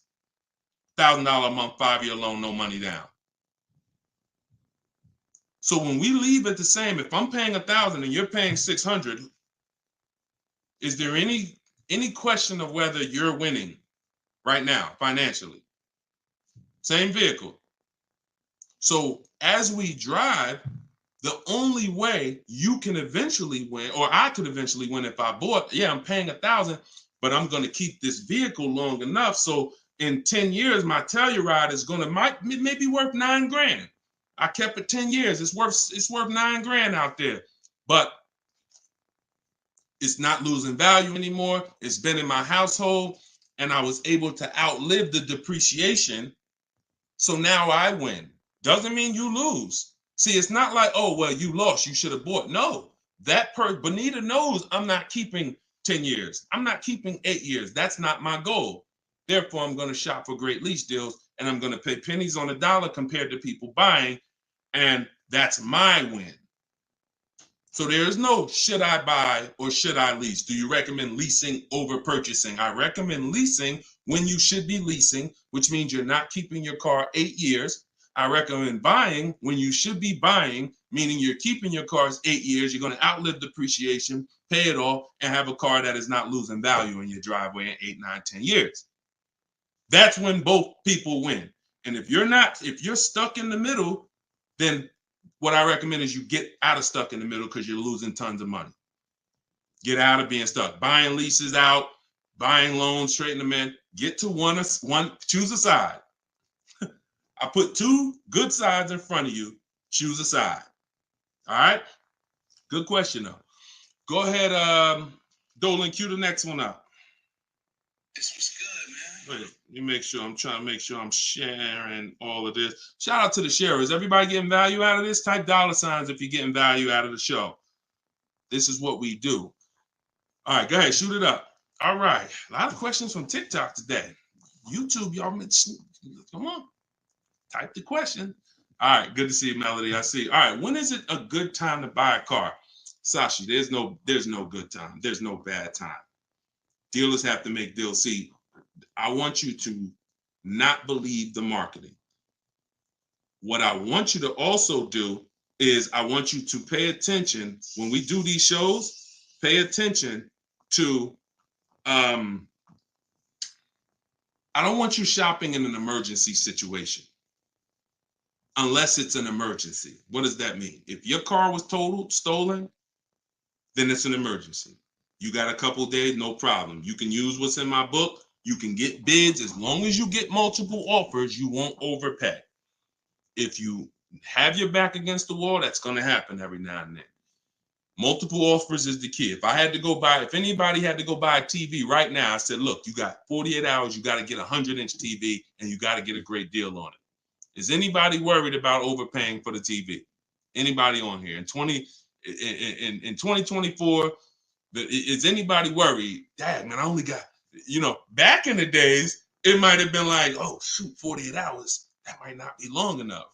But you know where to go. Amazon.com, BestBuy.com, Walmart. I'm going to find the best deal on a TV. What I'm telling you is that's the same way you approach car buying. The more you do it the way you shop for everything else, the more you're going to see, oh, this is a lot easier.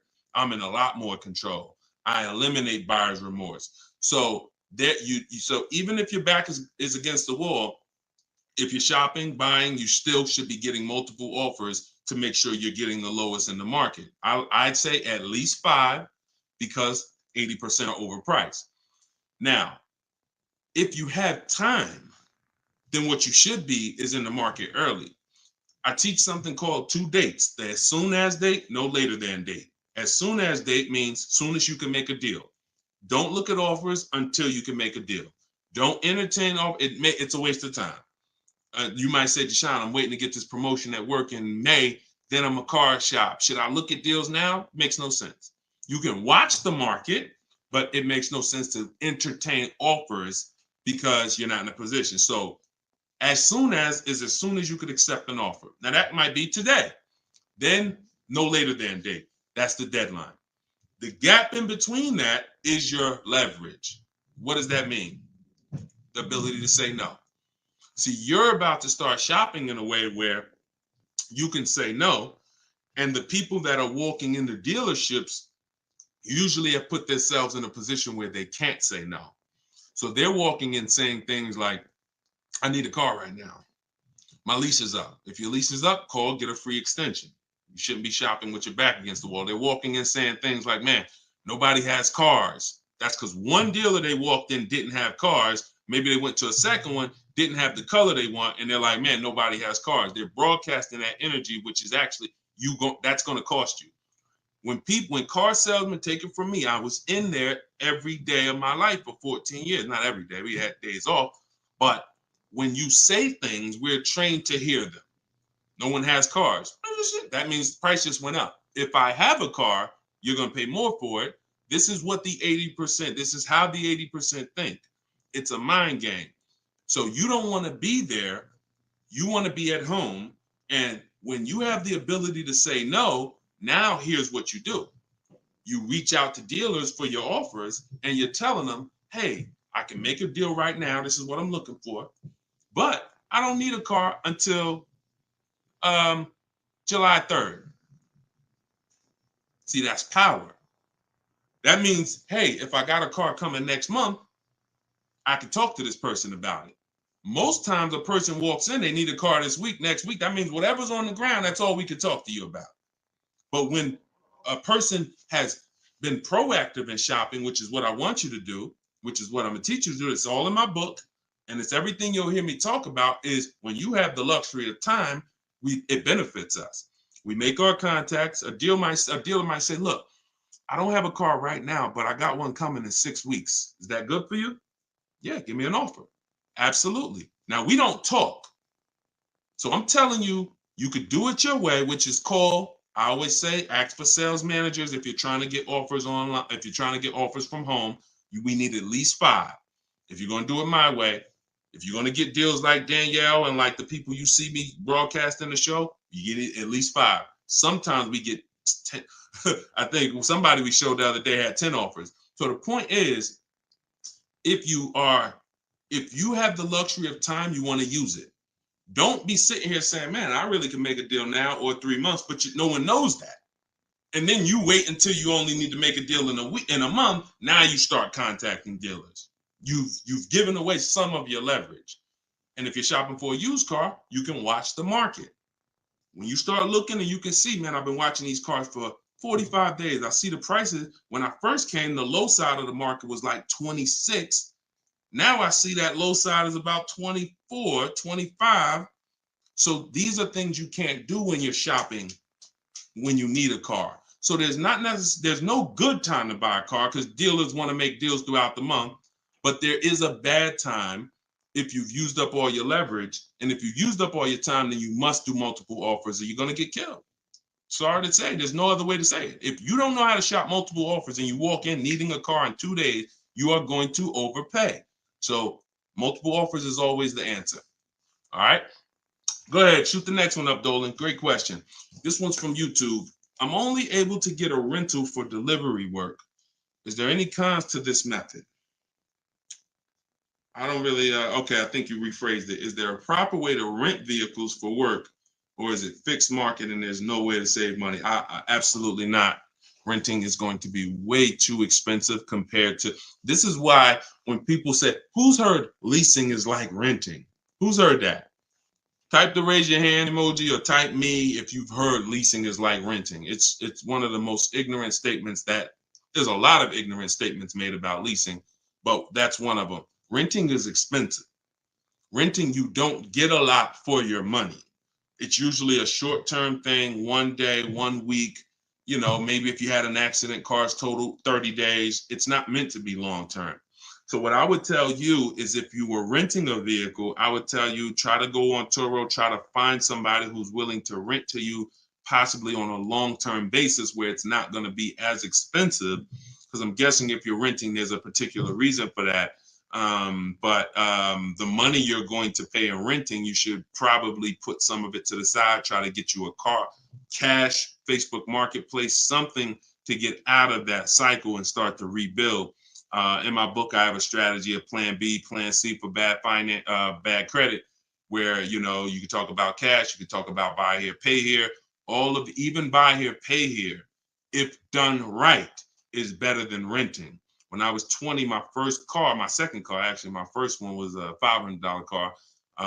And after I got a buy here, pay here Chevrolet Cavalier. It was, I put $1,500 down. I paid $50, I think, a week. And I paid off the car in a couple months. That car lasted me 6 years. So the key with buy here, pay here is to make sure you're getting a great car, a quality car, but renting, that if I had to rent a car and I'm in a position, I would try to find somebody on Turo, the lowest price per day, and then see, hey, if I did a long-term per month rental, how much would you give it to me for? I try to work that out, see how that works. All right. God bless with that. All right. Next question, Dolan. Shoot it up. We're getting a lot of questions, so I'm going to try to move faster through the answers. This one's Facebook. Once you have the car you've decided on, how do you go about getting multiple offers from dealers? Well, you could do it the manual way, which is I would see the only bad thing. See, and here's the thing. You guys know if you've been on, if this isn't your first time, if you've seen, you know I don't hold back. But I can't teach you scripts that I've written specifically so you don't have to talk. There's tons of scripts that I have in my book that you're copying and pasting from email, because when you're trying to get quotes online, you're dealing with trained people. And unfortunately, those trained salespeople are dealing with untrained customers that are not giving them what they need, not giving them the information. So 9 times out of 10, they assume anyone online doesn't really know how to shop online. they're defensive and they're not even going to give me what I need to make them an offer. That's why I keep trying to get them to come in. So when we do our copy and paste, we're giving them what we need. And that's the only reason I say I can't explain that to you. The only way to use that, like, all right, there's scripts for everything. There's 3 levels of contact when we're contacting online. This is my 25-to-5 strategy. You're using this for new cars and leases, not used cars. Different strategy for used cars. New cars and leases, you're using my 25-to-5 in the book. And what that is 3 contacts. First, we got to let the dealers know what we want. We contact 25 dealers online with a copy and paste template, tell them what we want. We need to tell them what we want. We need to tell them what our deadline is as soon as we can buy a car, which would be today, because we don't contact if we can't buy today, and then our deadline. And now you're going to have responses. Hey, when can you come in? Hey, when can I? Hey, when can we have a phone call? Hey, whatever. So because I used those scripts, I was able to write responses. I had to use those same scripts. Hey, Mrs. James, thanks for the inquiry. Hey, when we have I'd love to help you with this. I have a car. What would be better for you for us to talk? 1 p.m. or 4 this evening? I had to use those scripts. So I was able to write the responses to them. So we copy and paste. Now, the key is whether you're doing it that way or whether you're calling, the first key is, do you even have a vehicle I'm interested in that matches what I want? So in that initial contact, we're telling them exactly what we want. Color choices. Hey, I'm open to black, blue, gray. I'm open to a sport model or a touring model. I'm open to this. Like, this is what I like. You have to tell them that, or there's no way for them to search the inventory and get you and even see if there's a match here. So once we do that, that's your first thing. Do you have a car? Now, the benefit of doing the 25-to-5 is we're shopping out of 25 dealers' inventories. So we're giving ourselves the absolute best shot of finding something where we don't really deal with, oh, I went to this dealer, they didn't have a color I want, they didn't have the trim I want. If we contact 25 dealers and there's no inventory, that means they're either in between model years, which means, okay, maybe the 24s got sold out, 25s haven't come in yet, we're on that bridge, or it's a rare car, hasn't come in yet, or it's a very rare car. See, that's different than you believing the car is rare because you visited 1 or 2 dealers. Once we contact 25, if the color, we're reaching out for a pink one and the dealer is saying, hey, we don't really have that color, that's when we know. So shopping out of 25 dealers, we get the best shot. We're trying to find who has a car. Second thing we're going to do now is we need to send a quote request. When we send our quote request, we're telling them what we want. If we're buying, we're looking for all cash price because we're not doing taxes. We want a bottom line price. And we're getting that from at least 5 to 7 dealers. Because when you shop correctly, remember this, when you truly have shopped multiple offers correctly, you're going to see at least a $3,000 to $5,000 difference from your lowest offer to your best offer. I've been working with people around the country. We're 2 million followers. We have 1,700 people we've worked with personally since 2021. That is the consensus. 3,000 to 5,000 bare minimum. And in fact, some of you who are looking for higher price cars, you look at somebody like Kimberly. Kimberly used multiple offers. Her Maserati she was shopping for, she picked it up a little while ago, $86,961 vehicle. They offered it to her for $66,261. Deshone, that sounds crazy. She saved 20 grand. Actually, 20,700 on that offer. So now you never can pick. You don't know where the bottom is. She didn't go in saying, if I can't save 20 grand, I'm not getting it. That's not how we go in. We go in, we do multiple offers, and we let the bottom reveal itself. We don't choose the bottom. All right. So once we do that, we're getting our quotes, and there's going to be a lot of people who try to stop that. Hey, we only do business in person. When can you come in? So you need scripts to respond to all that if you're going to do it fast and shop like we shop, 60 minutes, 90 minutes. But if you're going to do it manually, then you can call sales. You can ask for sales managers and try to get them that way. But do not make a decision before you see at least 5 offers. 5 to 7 offers. Nobody who's listening to me will ever buy a car without seeing 5 to 7 offers, new cars and leases. Never. Too much money at stake. All right. So that's how we do it, Damon. That's the intro. And that's the only reason why I can't go deep on my 25 to 5, because it's totally internet based. We do it 60 minutes. So everyone who's like, Deshone, I want to use that. It's in my new digital book, Car Shopping for People That Hate Car Shopping. You can download it in my TikTok bio. You get it for 75% off as part of our launch. And it'll be in your inbox in 5 minutes. Same thing with Instagram. Go to my Instagram bio. You got 30 minutes before it goes back up to $97. Get your 75% off. And I'll post a link. Cue the next question up, Dolan. I'll post a link again for you guys here on YouTube and Facebook. Here's the emergency link. All right. This one's from Facebook. We got another question from Facebook. Hey, I'm in the USA, originally from Canada, and no credit in the USA as yet. Should I buy a used car with cash or a new one? What I'm afraid they'll give me a high rate. What do you think best option? Hey, if you got the ability to buy a used car cash, that's what I do. I'd get a great car, spend as little as possible on it, Facebook Marketplace, because I'm not looking, if I can, to go into a high interest loan when I can get me a car and then I can build my credit. I want you to follow Haley, somebody named Shonda Martin. Her brand is called Road to 750 Plus.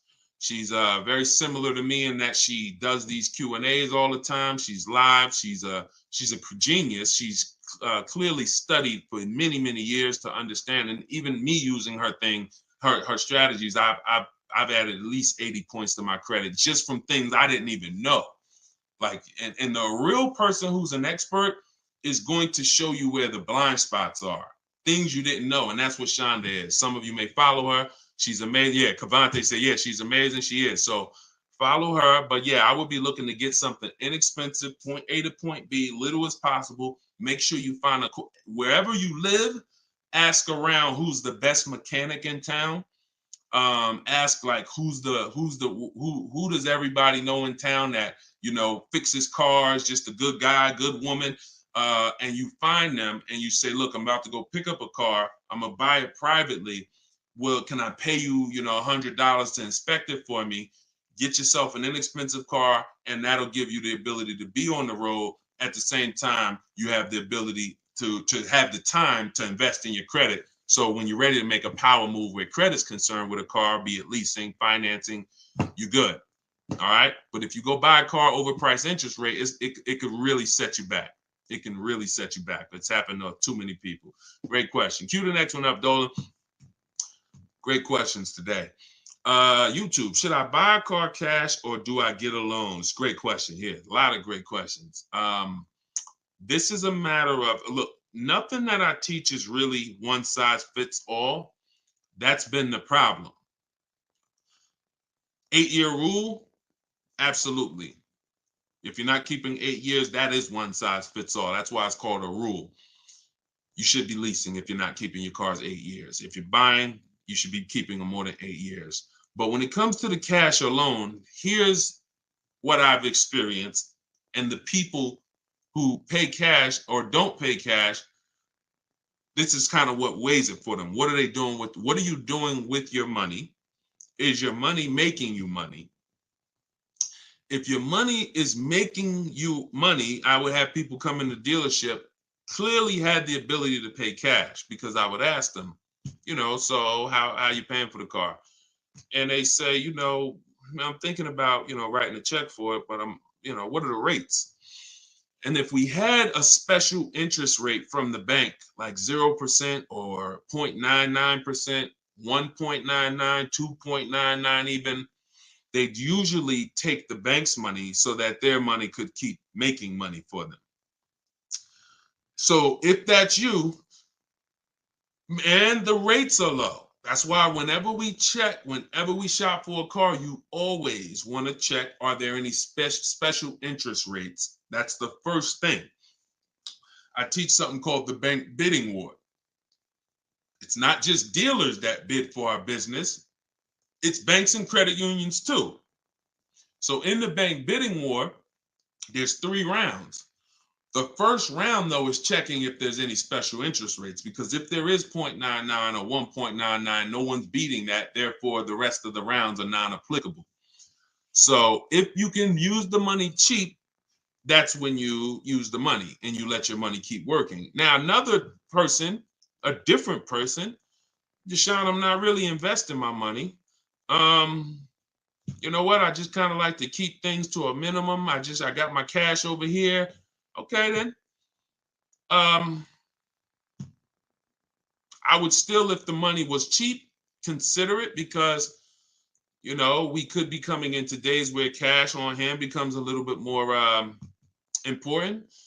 But it's really about the cost of the money. If rates are high, 6, 7, 8%, 9%, 10%, then you want to put as much down on these cars as possible. If you're buying them, you want to put, you want to pay them off if you can, because the money is expensive. So it really depends on the cost of money. People, when the cost of money is cheap, they benefit from that, and I would think that those principles will work for anybody, and that's, you pick and choose which one of those situations fits you. But if you check the special interest rates, that usually puts it to bed. You see 0.99, it ain't no reason. Why would the bank's basically giving you free money to use. You can keep your cash on hand and still get the car. So I know some people don't believe in that. They don't believe in interest, but here's the thing. There's something called opportunity cost. Interest is not the only loss. When you're talking financially, opportunity cost is important. When you put 30 grand in a car and it gets you, we already talked about this. Cue up the next question, Dolan. Depreciation curve. When we start talking about financially making decisions, a lot of people see, if I put 30 grand cash into this car, what is my cash worth in 6 years? $30,000 car, what is it worth in 6, 7 years, y'all? 12, 10. So what's the return on that cash? It's not even positive. It's not even neutral. It's negative. So these are all the things that is like, okay, you go over that, what I just said over the last 6, 7 minutes, and you choose what makes sense for you. But I'm never going to give you one size fits all formulas. That's what has failed you. Always do this. That's what has failed you. Go ahead. All right, this one's from TikTok. What's the best way to purchase a car once lease is over? Why would you want to? All you're doing. All right. Let's talk about buying our lease out. And I'm going to keep this quick because some of you know that I'm adamantly against this unless you're keeping the car 8 years. Because sometimes we look at our leases, right? And we say, oh, it's, should I buy my lease out? Here's the question. Should you lease again or should you buy a used car? When you are buying your lease out, all you are doing is buying a used car. That's it. When you look at it that way, it's going to become more clear to you. It's your car. You don't have to go search for it. You do need to make sure it's a great price relative to the market, but that's all you're doing, buying a used car. So the question becomes, should I buy a used car or should I lease? And when you realize that the 8-year rule, breaking it, is going to continue to lose you money and put you in negative equity, you won't buy your leases because you don't plan to keep them again for another 8 years. I'm going to tell you how I found this out to be horrible. Guy walks in the dealership. I'm looking at the car that he has. He says, okay, I'm looking to trade this in and get me something new. So, okay, how many years old is that? About 5 years. Okay, cool. How long you had it? I had it since it was new. Okay. All right, you know how much you owe on it? Nah, I don't know. Now, that's not a good sign, because if a person tells you they've had a car for 5 years, and they've had it since it was new, wouldn't you think it was almost paid off or paid off, right? If that makes sense, type of dollar sign. If a person said, you saw me, like, yeah, I had that car 5 years. I bought it. I've had it since it was new. Shouldn't it be almost paid off or either paid off, right? So when he said, I don't really know what I owe, I was like, okay, no problem. We'll call the bank. We'll find out. All right. So I have the used car manager look at his because everyone who's in this position, I'm going to tell them about leasing. So I'm looking forward to that, because once I tell them about leasing and I show them the numbers and like, hey, you keep trading these cars, look how much you're going to save. And some people will come in and their car was paid off. And I'm like, good thing is whatever that car is worth, you're going to get all that back. You're not putting it into your deal and using most of it as a down payment. So I've literally changed people from financing or buying to a lease, giving them a check back for their whole car that they was coming to use as a trade, and they get a check for $12,000, and then they leave with a lease with no money down or little down, and they're like, yo, this is great. So I'm thinking I'm about to lay this out for him. And so used car manager goes, looks at his car, may say like, okay, I think the car's probably worth about 18. Okay, perfect. So let me call the bank, find out what he owes. Hey, how are you? I'm calling for Mr. Johnson here. Yeah, he's interested in replacing his car. We need his payoff. Okay, the payoff is 18,000. Wait a minute. How the heck is the payoff 18,000? Hey, Mr. Johnson, they're saying you still owe 18,000. Dang, it's that much? Yeah, I didn't know it was that much. Wait, I thought you said you had the car since it was new. Yeah, I did. You know what happened? We leased it for 3 years, and then we had bought it when we bought it after the lease. That's how I learned how bad this was. So I'm like, okay, because when you buy your car off lease, most people, you're going to need a 6-year loan to have a similar payment. So if your payment was $400 and you buy the lease, you're typically going to need a 6-year loan to have around the same payment, right? So picture this, 3 years to lease it, then you get a 6-year loan. 6 plus 9 is what?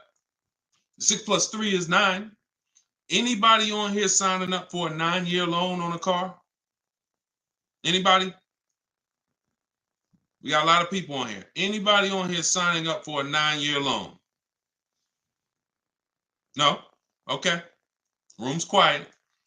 So we've never signed up for a 9-year loan. Look, she said, heck no. Right. We never signed up for a 9-year loan, 9 years of payments on the same car. Yet when we buy our leases, this is what's happening. So you look and say, all right, you bought your lease, you put 6-year loan, so you leased it for 3, then you paid it for another 2, that's 5. Now you're tired of it. Yo, man, I've been in this car, let me go trade it. Problem is, you still have 4 years left of payments. That's why buying the lease is horrible. One situation where it makes sense, if you're keeping it 8 years. That's it. If you're going to keep it another 8 years from the day you buy it, then potentially go ahead. Because all it is again, buying a used car. If you said to Sean, should I buy a used car or lease? How many years you keeping it? I'm keeping 8, 9. Buy the used car. Don't lease. So preaching the truth. Thank you, Kevin. I'm glad, man. And hopefully these stories will stick in your head. So when you encounter these situations, you know, when someone says to you, hell, man, I'm thinking about buying a lease, you'll never forget the story.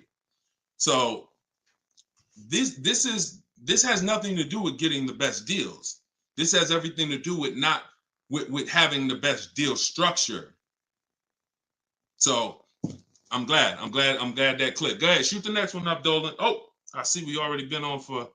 All right. We'll do a couple more. I'm trying to get through them as quick as possible. Y'all, if y'all like Deshone, I love to know everything you teach of how you shop for cars. Everything I teach is in a step-by-step way. In my digital book, Car Shopping for People That Hate Car Shopping, 7 Steps to Saving Time, Money, and Avoiding Dealerships. Everything we do is a bid. We're buying cars and leasing cars in 90 minutes, 60 minutes. When you get good, you'll be able to do this in like 45, 60 minutes. You never spend more than 30 minutes in a car dealership. You're at home. You're the prize. You're getting bids. You're no longer negotiating one-to-one where you're in a losing position. When you're getting bids, you're in the winner's position.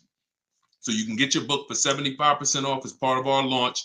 So we want to do 75% off. It's normally $97. In my TikTok bio, you can grab yours. It'll be in your inbox. And some people say, before I get to this next question, Deshone, is it in print?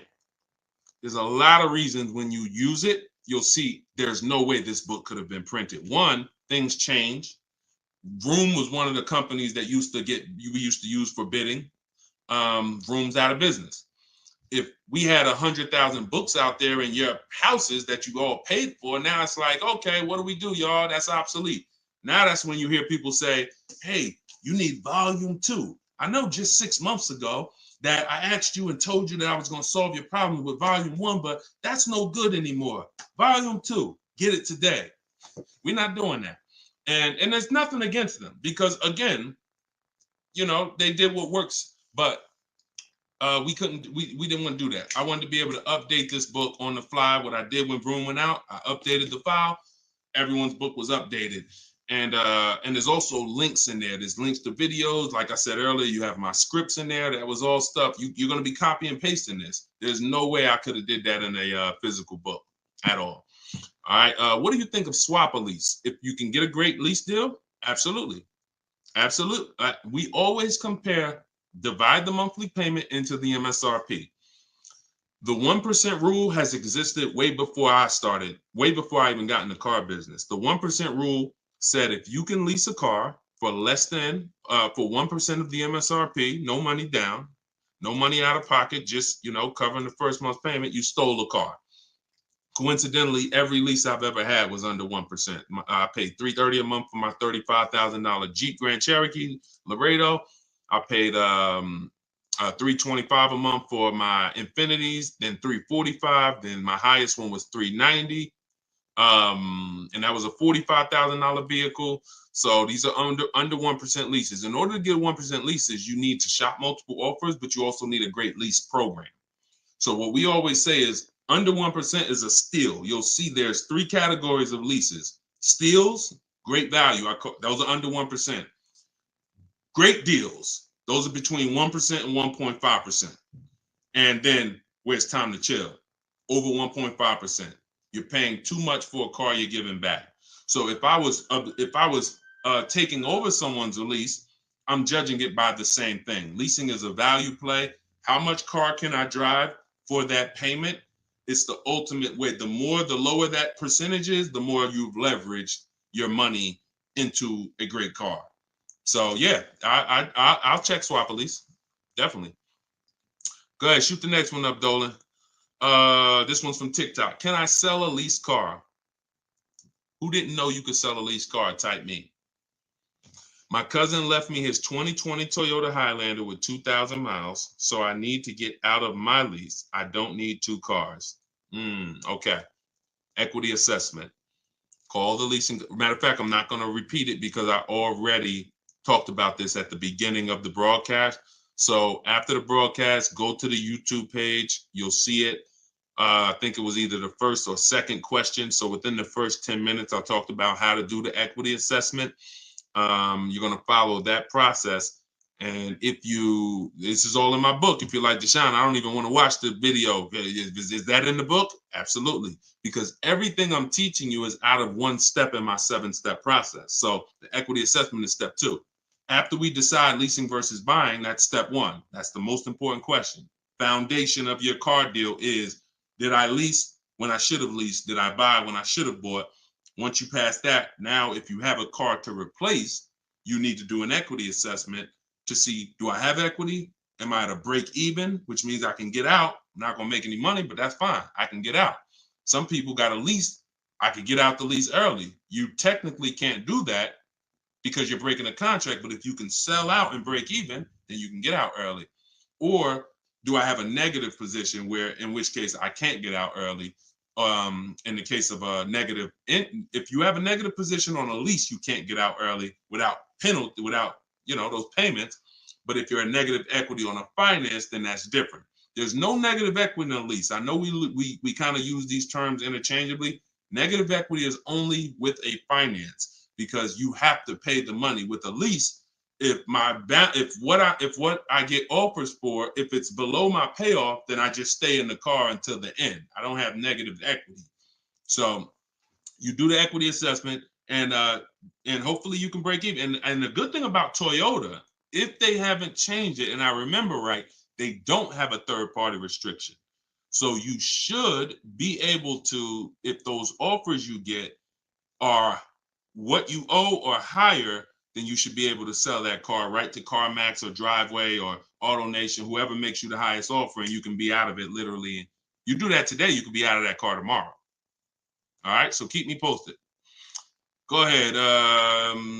Shoot it. See, we're over an hour. And I know Dolan, we always try to keep the shows an hour, but it's like the questions start rolling in and it gets good. Go ahead. Shoot another one up, Dolan. We'll wrap in a second. Facebook. When you go online to build and decide on needs and wants, you look at the cash price, not the lease price. We don't look at any price online. Pay no attention. Nothing online is a deal, y'all.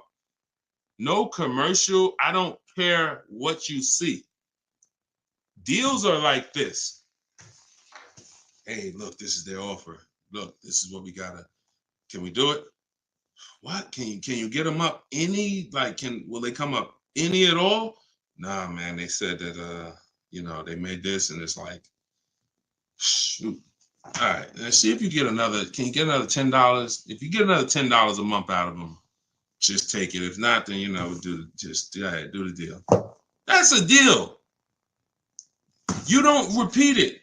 You don't. I used to have to tell certain people, when you got a real deal, hey, when you come back, I'd love for you to send me friends, family, but don't tell them what you're paying, because I probably can't duplicate that, honestly. That's a deal. The whole opposite is what they advertise to you. Deals are not advertised. Deals are when the dealer makes little to no money. Little to no money. That's a below market deal. If they're putting something on a commercial, that means the dealer doesn't mind if 80 people come in and get that offer this month. You have the money down? Yeah, I want to pay the $460 a month. Okay. You have the money down?